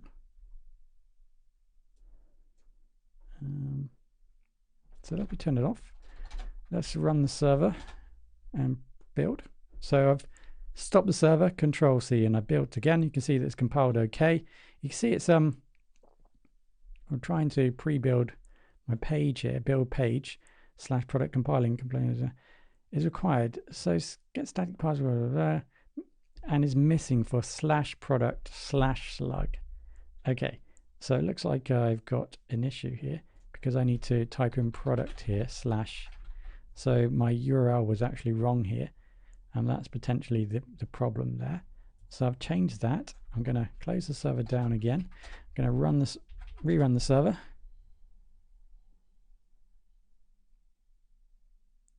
This time it's all good. I say that. So what's going on here? So we've still got a missing value potentially. So that's just me being me. So I don't need that, of course, because that's just a link to my system. That's not a link to my API, remember. That's just a link to this is a link to my API, sorry, not a link within my system, not linking to my products. This is a fetching data from my API, which is just API and then the parameter. So I wonder what is wrong here. So as per normal, it's always a small thing, but I've just noticed that it says get static path, but it should be, as it says here, get static paths. So I've just missed out the S. There we go. So with that in place, if I were now to go into my terminal, you can see that I'm actually outputting to my console here. It looks like the page is now rendering okay. So it looks like I'm good to go. So I'm now collecting that individual item from the database. So I've added the semis and the colon semi here, the comma. So just have a look at the syntax there. So those are the two functions that I've added. So now I can go into here. Let's just get rid of this console. And now we can actually add a small loop to check to see if we are actually collecting data from the database. Or sorry, from my API. So the thing here is that we're not actually producing more than one item. So we can just go ahead, as long as we're passing post in, like we did previously, we can just have a look to see if we're outputting the title. And there we go. So that's the title of this. So let's just go to boot 4. Let's pass this in dynamically. And you can see now I've got a problem because it says cannot read property title of undefined. So I just refresh again. Doesn't look like it's working. Okay, not a problem. So what's happening here then, it looks like, is that I'm trying to collect now boots 4, and obviously it doesn't exist here. We've not defined it here. We've got fallback equals true. So you can see here that it's quite interesting. The fallback provides us a version of the page on the first request. So we can basically just fall back to the generated page that's generated on build time, for example. So that's fallback equals true. Let's go ahead and bring in the router. Okay, so use router from Next. And now we brought that in. Let's go down and into our function here. We're just going to bring in the router. Okay, and then we're going to run an if statement. So basically we're going to run this if statement. If the data hasn't been returned, it's just going to fall back to this div here, loading. So remember, we're sending an async request. So an asynchronous request, we're sending it to Django, our API. And basically we're then saying, okay, let's just continue as normal, but we are going to wait for that data because we might get a return from the server at some point. And of course that might not be instant. So our API might take a second, for example, to return the data. And of course we're loading the page as per normal. So potentially we're causing a problem. So what we're going to do now is we're going to basically fall back so that if we haven't got any data, we're just going to show loading. And when the data does return from a server, it's then going to potentially then go ahead and render the page. So let's try this instead. So boots 4, it's all good because it's all been pre-rendered. So boots 3, sorry. And you can see already that I already have boots 4. I do apologize. You can see it says loading there, and now it then loads boots 4. So it seems to be okay now. So hopefully you can see what's happened there is that I'm using asynchronous requests. So everything just continues regardless. And then what I've done is I've rendered the page and of course an error potentially there. So what's happened now is I've created a kind of an area, I've created a function whereby we can send an asynchronous request. we can wait for that data and run that pages loading. And we could elaborate on that and make it a little bit more fancy, of course. But it just says loading. And then when the data does return, the page renders as expected. So let's have a look at, is there, I can't remember. Okay, so we've got boots. So that's the first item we made. So let's just have a look now and use our dynamic link there just to go to boots. You can see it says loading. And then it actually, just about see it's loading. I mean, sorry, it's quite a small text font size. And there we go. So we have and then that as well. So we've now built, a dynamic link for this page. So all we need to do now is obviously just build this page up so it displays what it is we want to display on this page, which is obviously a nice image of the product and so on. So we kind of fumbled our way through that. I do apologize. Again, I just like to show you all these problems that might occur. And you can see that although I'm trying to kind of fall into traps that I'm not trying to be pedantic, or I'm not trying to belittle you in any way, but I'm trying to fall into traps that you may have experienced when you're developing, so I can show you what the solutions are. And that was a solution which may not have been very obvious. The fact that we're running async requests, and then we potentially have to wait for the data to return before we then refresh the page and show that data on the page. So let's go ahead now and just finish this individual product page with some styling.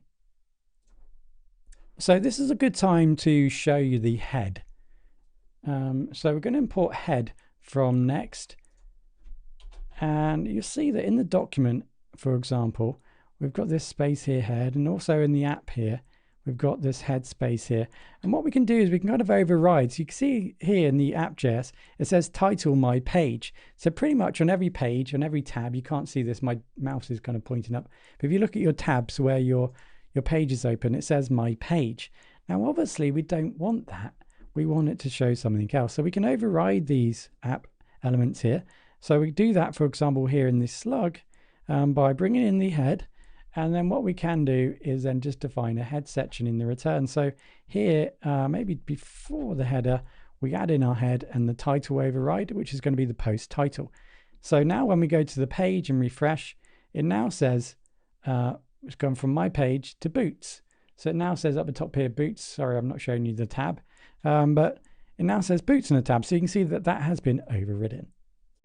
So I'm just going to take you through line by line here. I've already pasted in the code here. So we've got the container, max width of MD. So this isn't going to be as large as the other pages LG. So this container, which holds all the product information on the single product page, is going to be a width of maximum of MD, medium.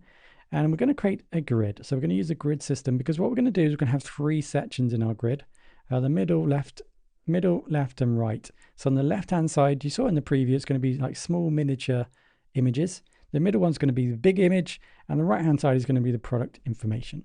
So we create this grid here, and then basically this item here is going to be hidden. So this section here is going to be hidden, and that section is the left-hand side, where it's only going to be displayed at extra small and small.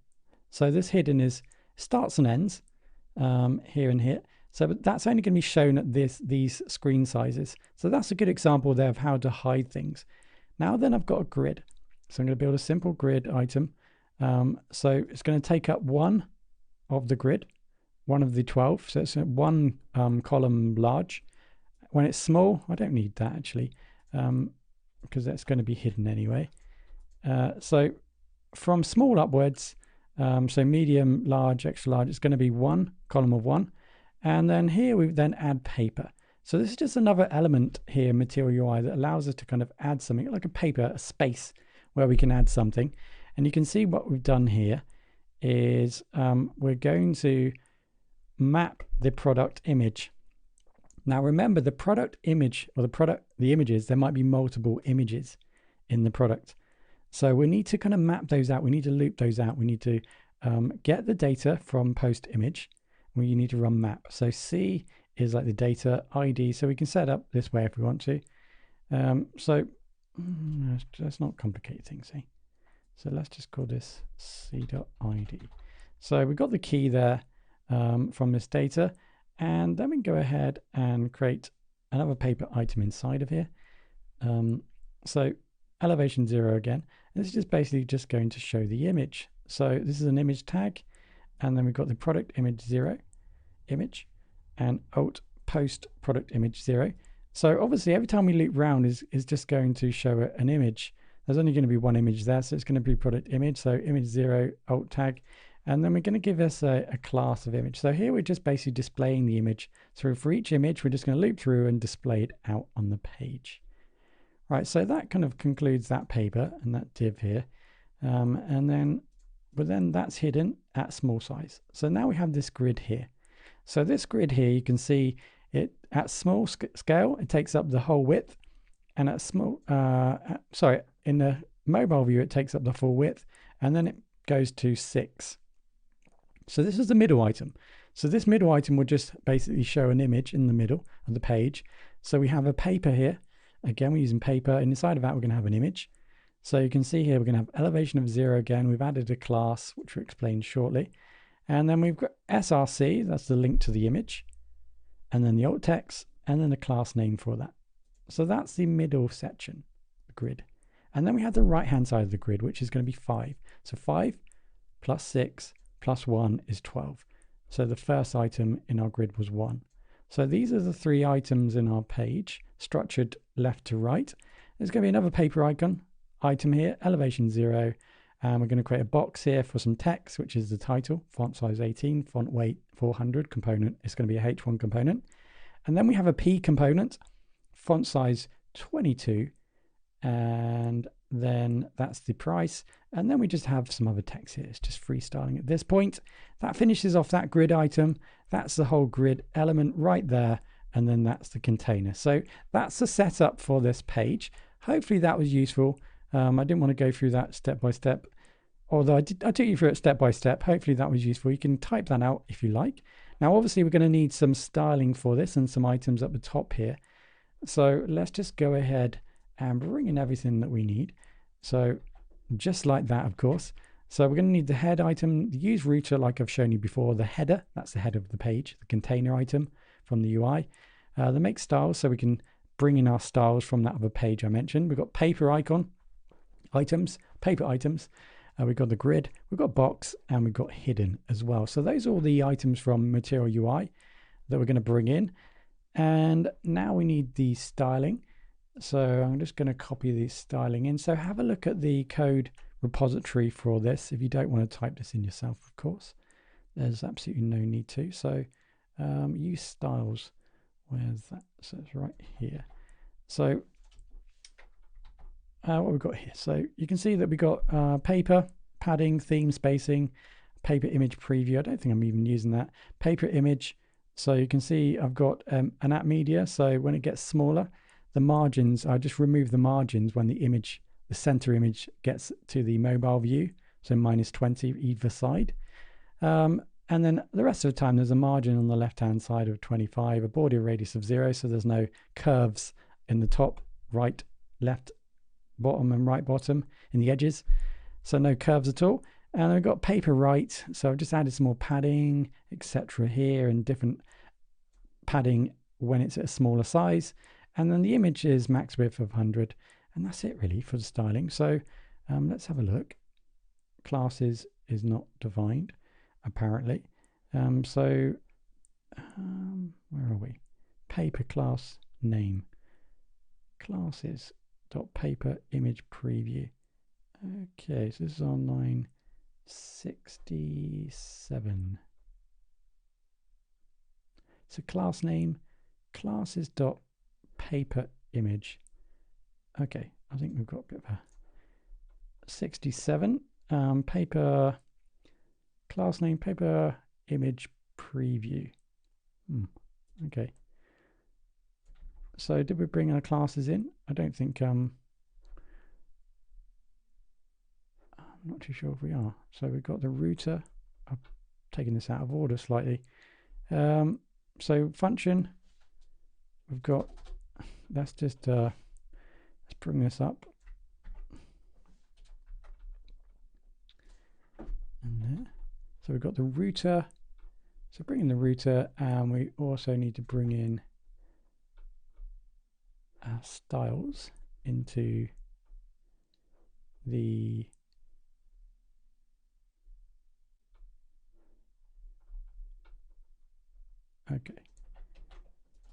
use styles classes equals use styles, and then I think I've made that mistake here in actual fact, haven't I?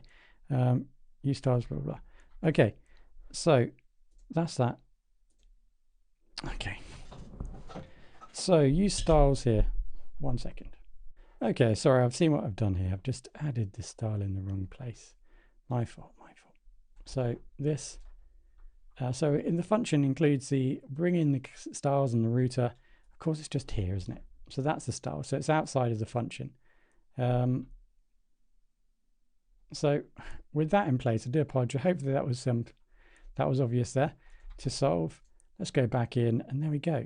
So we can see our page has now been created. Now, the reason why this image isn't all the way across is because the size of the image. So I'm just recommending that you create an image that is actually the size or bigger than this box so it fits in. So let me just give you an example.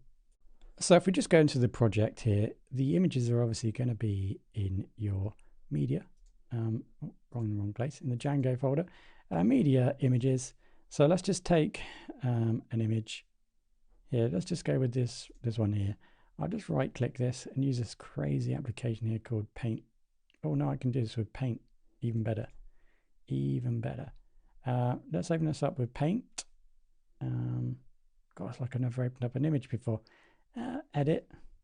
That'll bring up Paint. So we can just scale this up. So simple. Press save. I've just scaled it up. Look at that. Now I can open up with Paint 3D. Why would we even need Photoshop? I have no idea why would you use Photoshop when you've got these tools. I check, of course.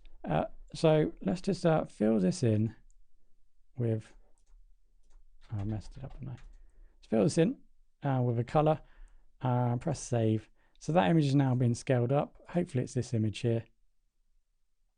No, it's not. Okay.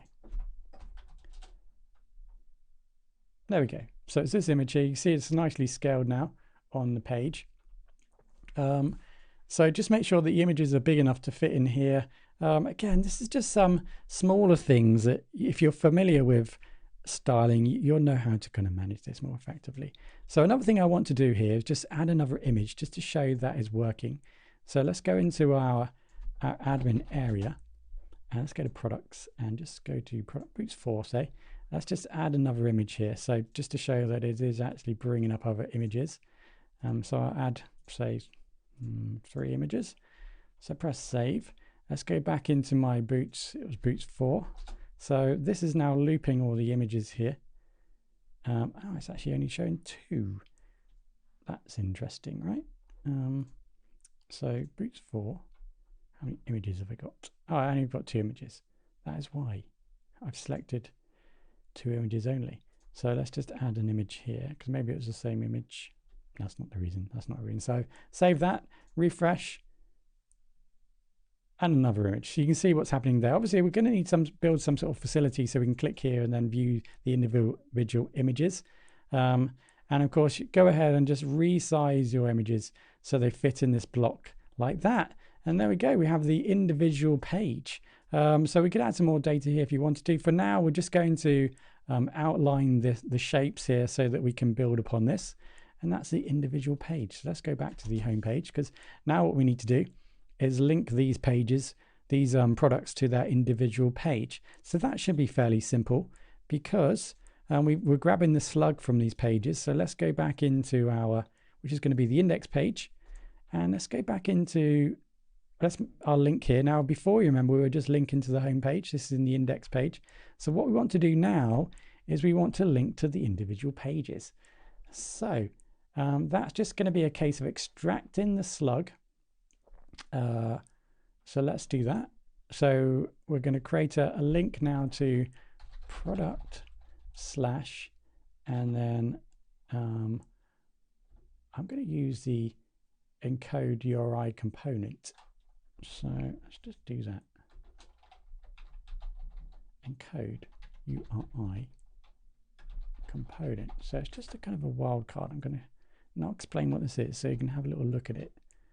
It's just my little wildcard for this tutorial. So encode URI component. Inside of here, I'm going to put the post dot is going to be the slug. So that's obviously the slug that's going to be added in there. I'm going to use the backticks here. Let's just add the backticks in. Okay, so that should be it there. Yep.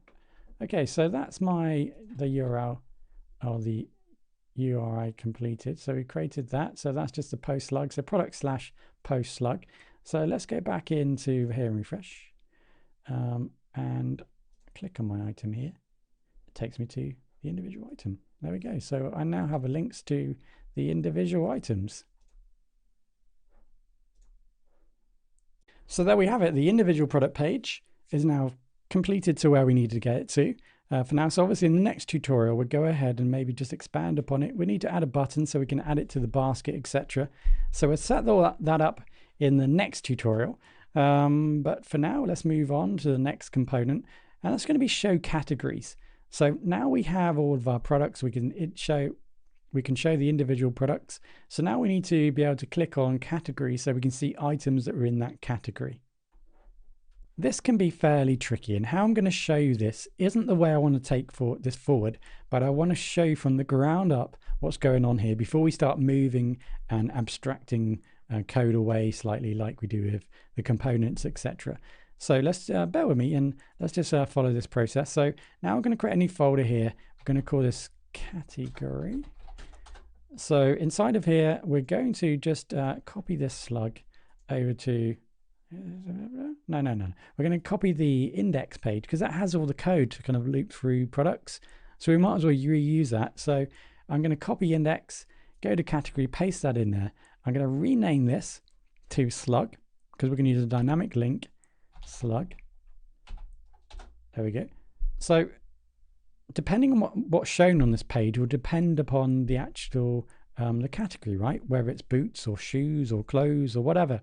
So we're going to make this dynamic link again, slug, and I'm just going to keep everything right here for now.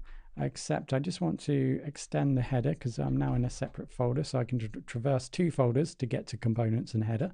So I just add that in, and I think that's all I need to do there at this point. So I do want to be looping through posts, etc. But obviously what I need to do now is to fetch the data based upon a category. So that's what I need to do right here. So like we did previously, we just need to change this now. And we're going to need to go into our API and sort this out, but this is going to be category. So in our API, we're going to create this new URL category, and then let's sort out our parameters. And that's going to be .slug. So we're going to use slug again. Okay. So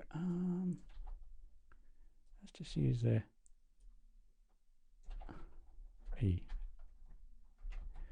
backticks. Okay. So we've got that. So that's where I need to fetch the data from. So let's go back into our Django application, of course. And now let's build a new URL to kind of get all those categories, or to get the category, all the items from that particular category that we define. So it's kind of like a similar process like we did before in actual fact. So let's go into our URIs. So here we're kind of doing the same thing. We're going to just get all the items where the category equals X, Y, and Z, etc. So I'm going to create a new path. So category slug, API / category / slug. I'm going to create a new view called category item view and name category item. Is that right? Yes. Yep. Okay, so category items, I'm going to go. So with that in place, I now need to make a new view called category. So let's go into the views here. This is going to be category list view. All right. Yeah, item view. So I don't know why it says category item view. This is going to be category. Oh yeah, okay. Item. Yeah, because I'm going to make a new one later. So this is going to be item view. Happy days.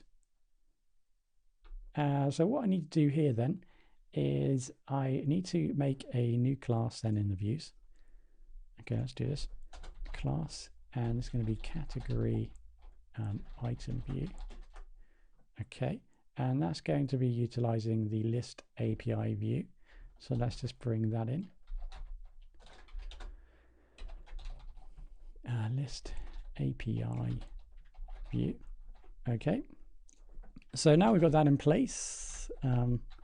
Let's just build a serializer for this. So let's go into our serializers.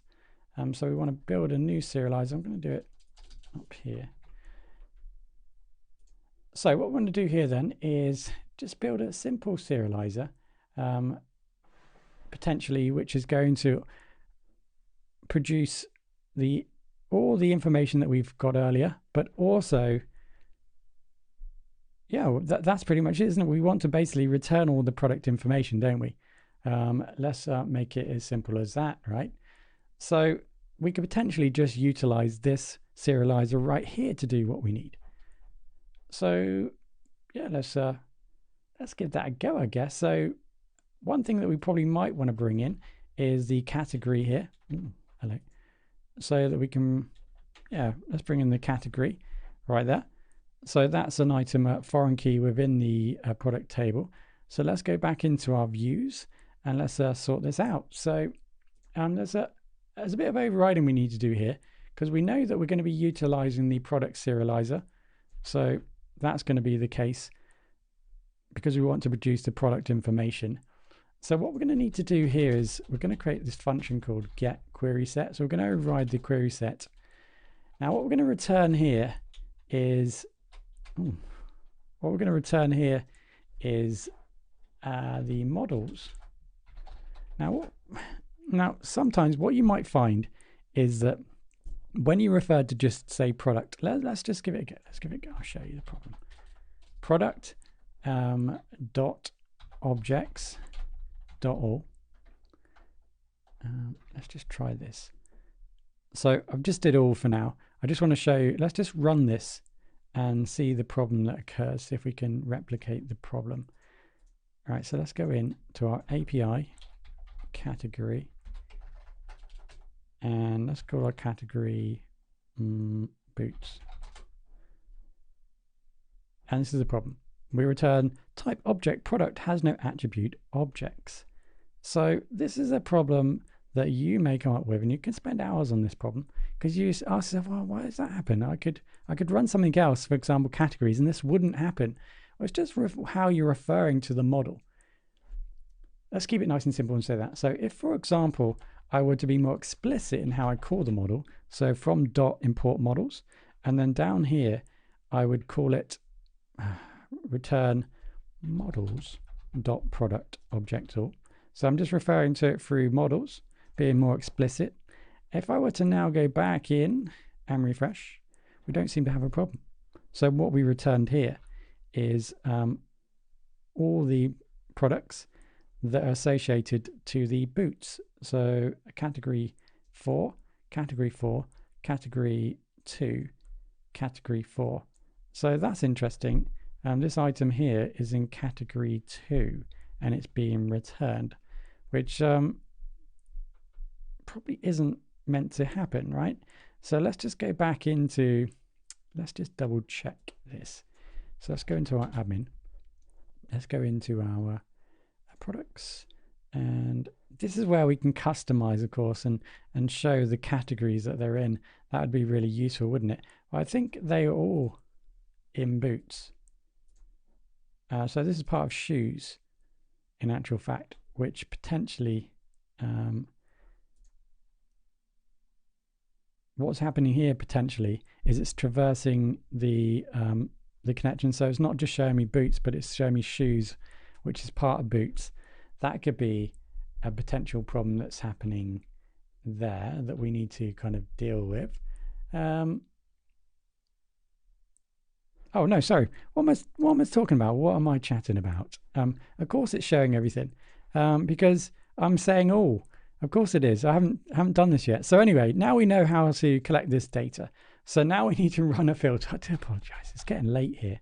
It's been a long day. So now we need to run a filter. So let's do this. Category. So this is a filter we're going to run. We want a capital there. So category slug. So we're going to traverse from category in the products table to, so from products, we're going to traverse through category into the category table, and we're going to look for the slug. So we're trying to match this slug equals self.quarks and then slug. Now, where's this quarks come from? So this is basically looking for those additional arguments. So here, remember, we're passing over slug. That's saved in the quarks, and we can then collect it from the quarks and then match it. So we're going to collect any product which has a category slug the same as the slug here. So let's go back into our product here. Let's go into categories.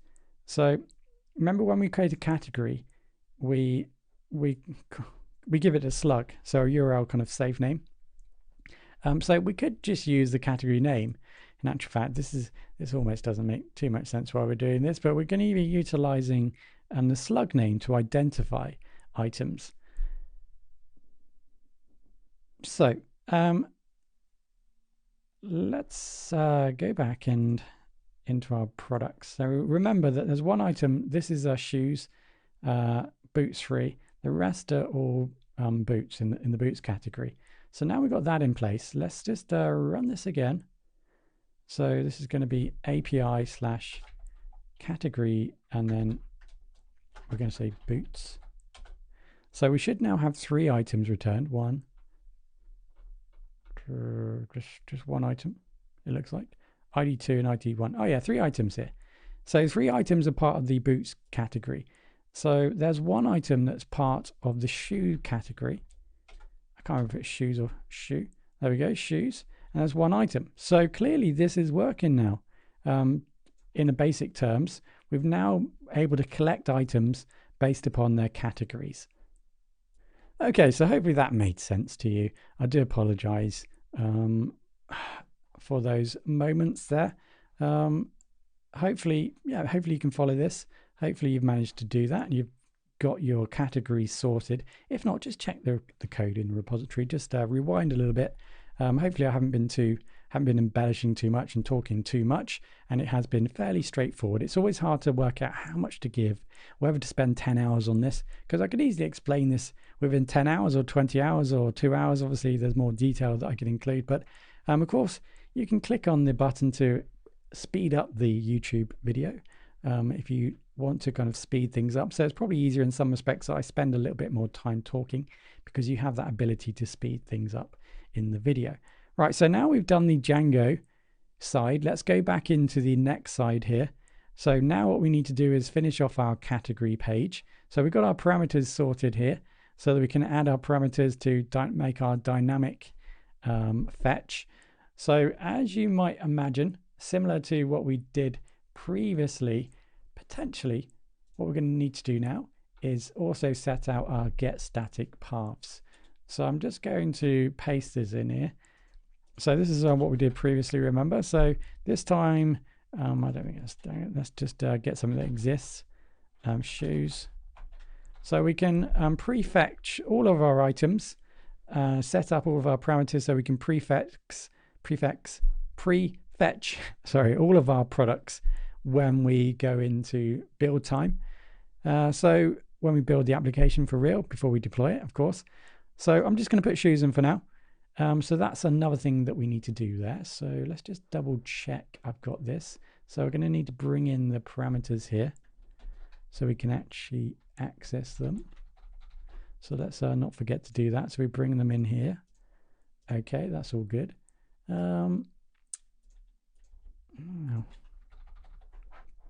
So we passed over the data across to the page as post. So let's just make sure we're capturing that. So post is going in. Okay, so it looks all right, but let's have a go, see if there's any problems.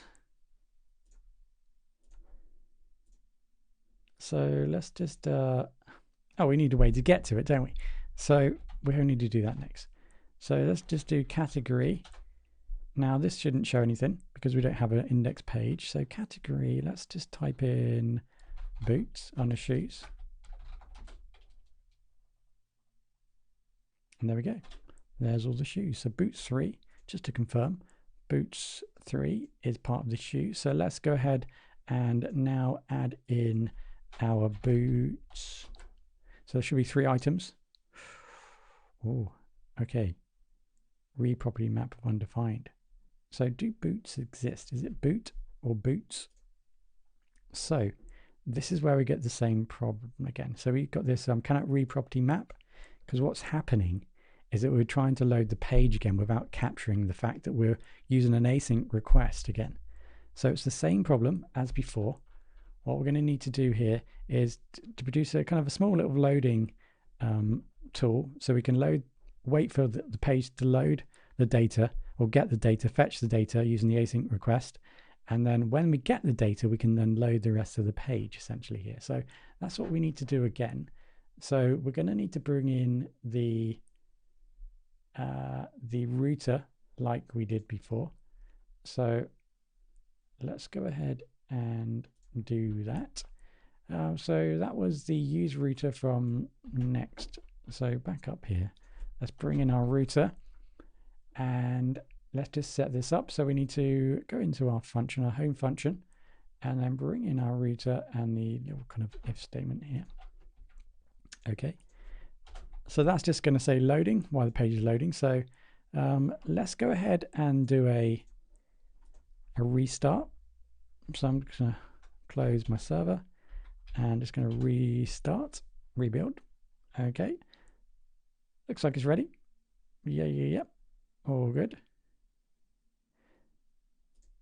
So let's go in and refresh on boots.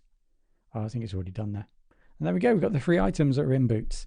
So we've got boots category, we've got some items in there, and then also in shoes, we've got that 1 item that's in shoe. There we go. So that's our category sorted. So now what we need to do is list out our categories in our header.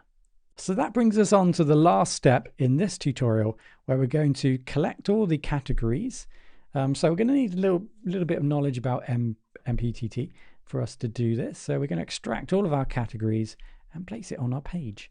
So let's go ahead and give this a go. Right, so we want them to be displayed here. That's the deal.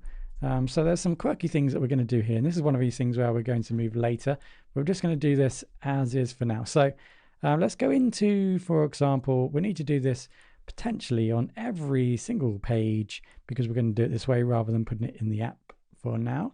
So let's go to the index and, oh, actually, sorry.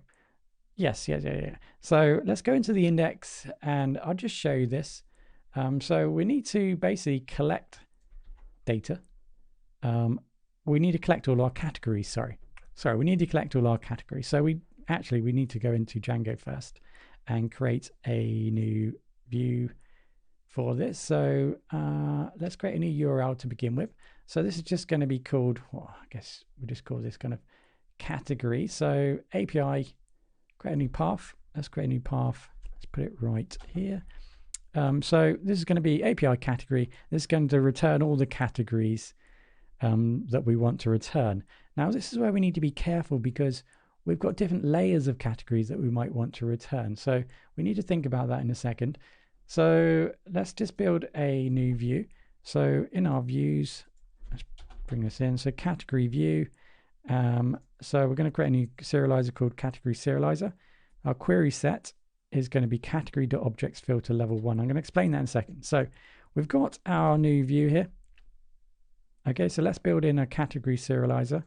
So we're going to need to bring that in at the top here. Let's go into our serializers. Let's create a new class called category serializer. That's going to be our new serializer. And as per normal, we're just going to use the model serializer. And then, as you might imagine, all we're going to need is meta and the fields. So let's bring in the class meta. The model is going to be category, which I haven't actually brought in yet. Model, blah, blah, blah. So let's bring in category at the top here, model, so we can start utilizing it. So down here, we're just bringing the model and the name and the slug. That's pretty much all we need. So that kind of connects everything up. So let's go ahead and test that. Apologies, I'm going 100 miles an hour here. So what we should have now is a list of all categories that we want to show. Okay, so what do I mean by level 1? Well, let's go into the admin here. So let's remember that these categories here, we don't want to show men in the categories. We don't want to show kind of individual items. We want to show clothes, shoes, coats, jumpers, blah, blah, blah. So this is level 0 where men is. You can see then it's tabbed. So clothes and shoes are part of men, or in this hierarchical structure, the next level. So that's level 1. You can see boots is part of shoes. It's kind of a sub-level. So that's level 2. So these two items here are level 1. So I'm basically just lining up my filter here. Let's go back in. I'm lining up this filter here at the bottom here. Category objects filter, and then level 1. So level 1 being what I've just shown you there, it's going to produce those 2 items. So if I just show level 0, that's going to produce just, in this case, men, right? So let's go into my API view again. Category.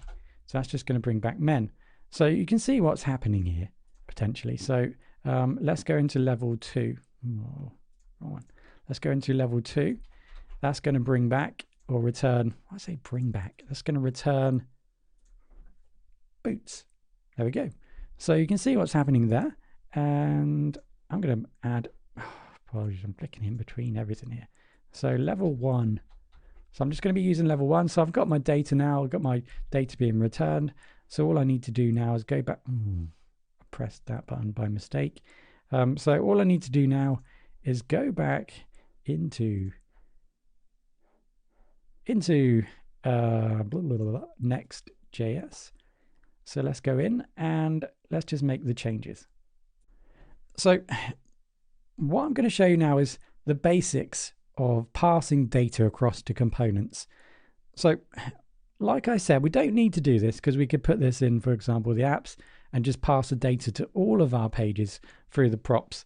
So that would be ideal, but I'm just going to show you this way just to give you an idea of how to pass data across from page to page, for example. So in my index here, I'm going to collect the data now from category. So let's go ahead and do that. So I'm just going to copy this in. So underneath here, I'm also going to run this. I'm going to fetch my categories, return it into this variable called categories. I'm going to pass that into my props, and then I'm going to make that available within, for example, this class. So posts and categories, all that data now is available through props. And now what I want to do is I want to pass it to the header because I want to display that information in the header. So therefore, I'm going to pass that as a data equals and then categories. So that data is now going to be passed across to header and referred to it via cat data. So now I can go into my header. Remember my header is in components here. So in the header here, what I want to do is I want to pass this data in. So how I do that is obviously, well, I don't know why I always say obviously, but how I want to do that is I want to pass this in. So header and then data, that's the data referring to the prop data. And now I've got data, I can now link it out, right? So let's go and create my links. So here, I'm going to make a map. I'm going to map this out. So let's just remind myself where I'm going to put this. So this is going to be in the app secondary. So here's the list in the app secondary. So what I'm going to do is just create a simple map here. So just to show what's going on, I'm zooming in and out. So I've got data map category. So data is the data. Inside of there, I've got my category. So I refer to each category item as category. So I'm just going to output the name. And here I'm going to build a link. So my link's going to be /category. Remember, that's the folder category in my project.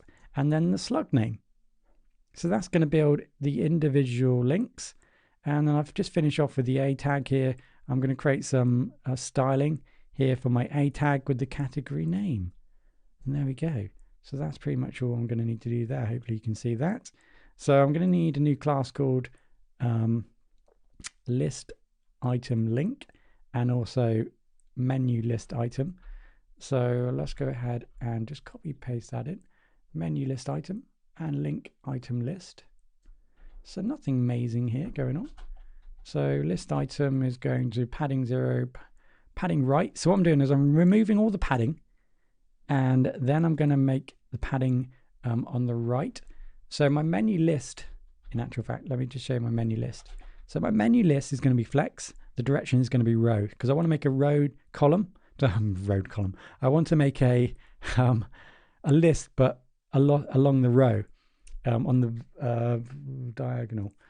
So instead of it being on top of each other, and then padding 0. So get rid of the padding. Then the actual LI the list items, padding 0, and then padding on the right 20. That's going to make the spaces between the items. And I'm going to use text transform capitalize just to make sure that the first letter is capitalized that gets returned. So the data that is returned, I'm just going to capitalize the first letter.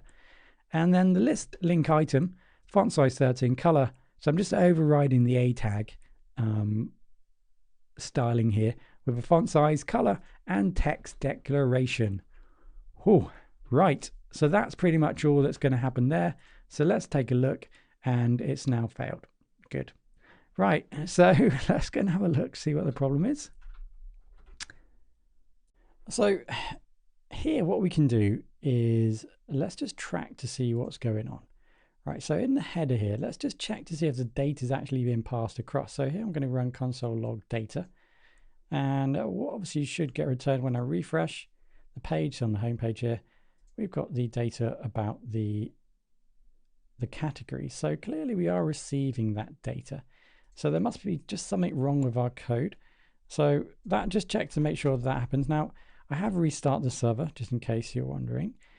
So let's go back into my map here. So let's just have a look. So data.map category. So data is our data. We're going to map it, go inside, and we're going to, for each item, we're going to loop through this. Okay. So let's just go back again and refresh. So clearly this is it's not working. Oh, list item is not defined. Okay, so we're receiving a different problem. Problem this time we've not defined list item here.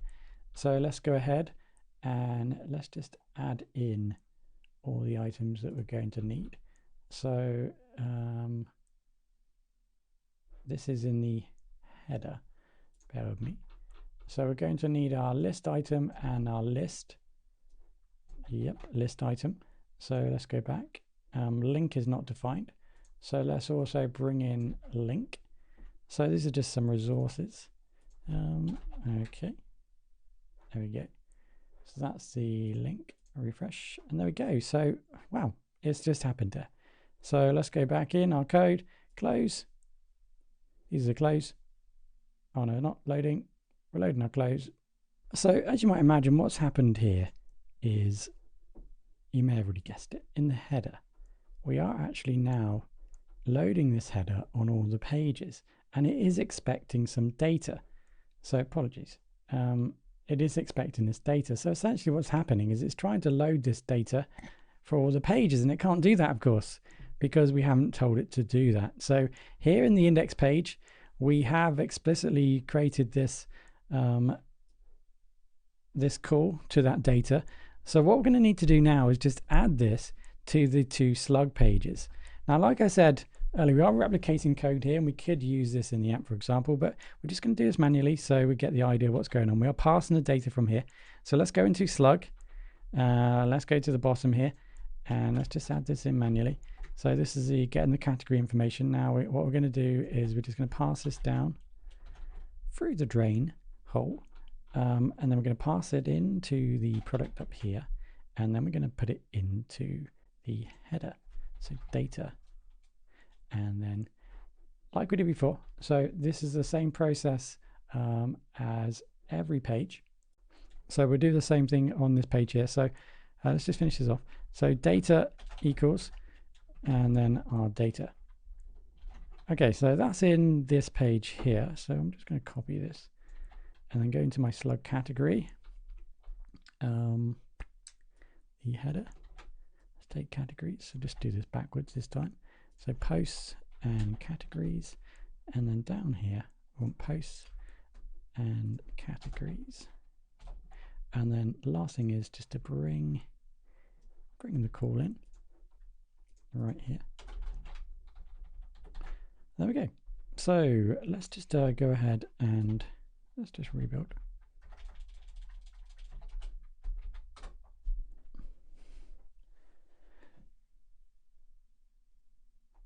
Okay, so let's go to our home page. So it looks like everything is working. So we need a link. We need a link here, don't we, to our home page? Let's sort that out. So in our header, let's go back to our header. So this is this currently is our image that we want to click on and go to the home page. I think that's a fair assumption of what we want to do. So we can just wrap this up in a link. So let's do that.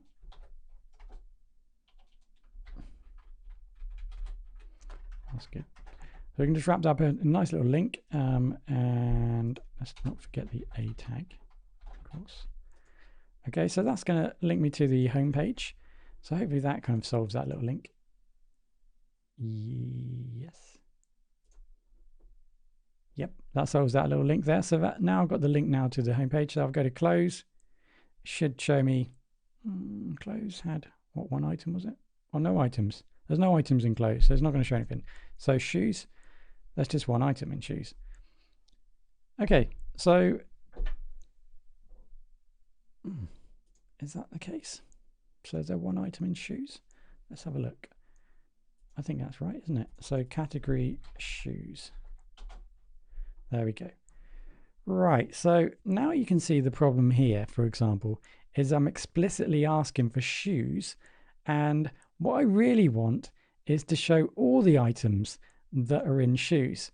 So just go back into admins and I'll show you what I mean. So in the categories here, I want to show shoes and anything. So boots and blah, blah, blah, blah, because shoes is just like a top category. So I want to show all the child elements as well.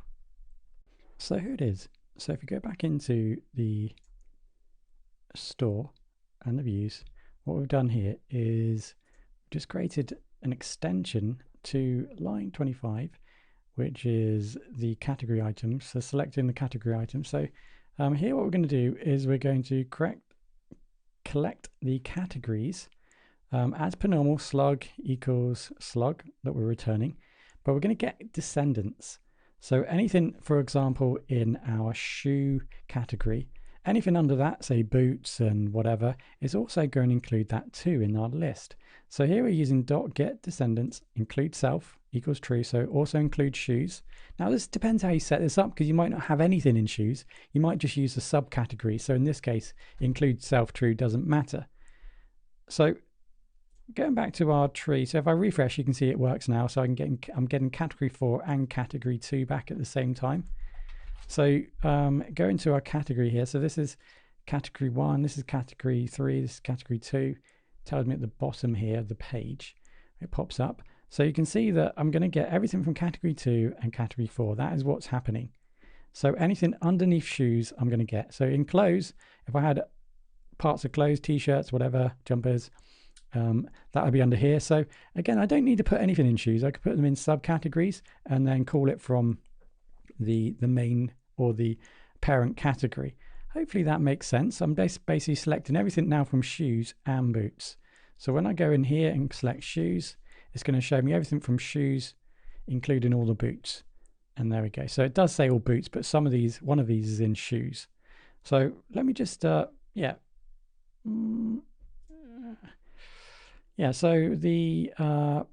this was in shoes. One of these here was in, oh, was it free? Yeah, see, that's in category shoes there. So if I just call this a shoe, you can see this, save that, refresh again. So here, this item is a shoe and everyone else is a boot. So you get the idea. That kind of finishes that off. So when I go to shoes now, it's going to show me everything. Obviously, I've still got nothing in clothes category. That's why it's not showing anything. But there we go. So hopefully that was useful. There's a lot going on there. We pretty much finished up now. So that was the last component of listing the category items. The code is in the description if you want to download and have a look and study the code. Thank you very much for listening. Hopefully it was useful. Let's just go back to the initial slide. So I do hope you've enjoyed part 1 of this Next.js Django e-commerce store build. In the next tutorial, we're going to be looking at creating a basket system. So users can click on any item that goes into their basket, and we can kind of manage that system. And then we continue, we'll build accounts, user accounts, and then payments and order management and so on. So again, hopefully you've enjoyed this, and hopefully I'll see you in the next tutorial.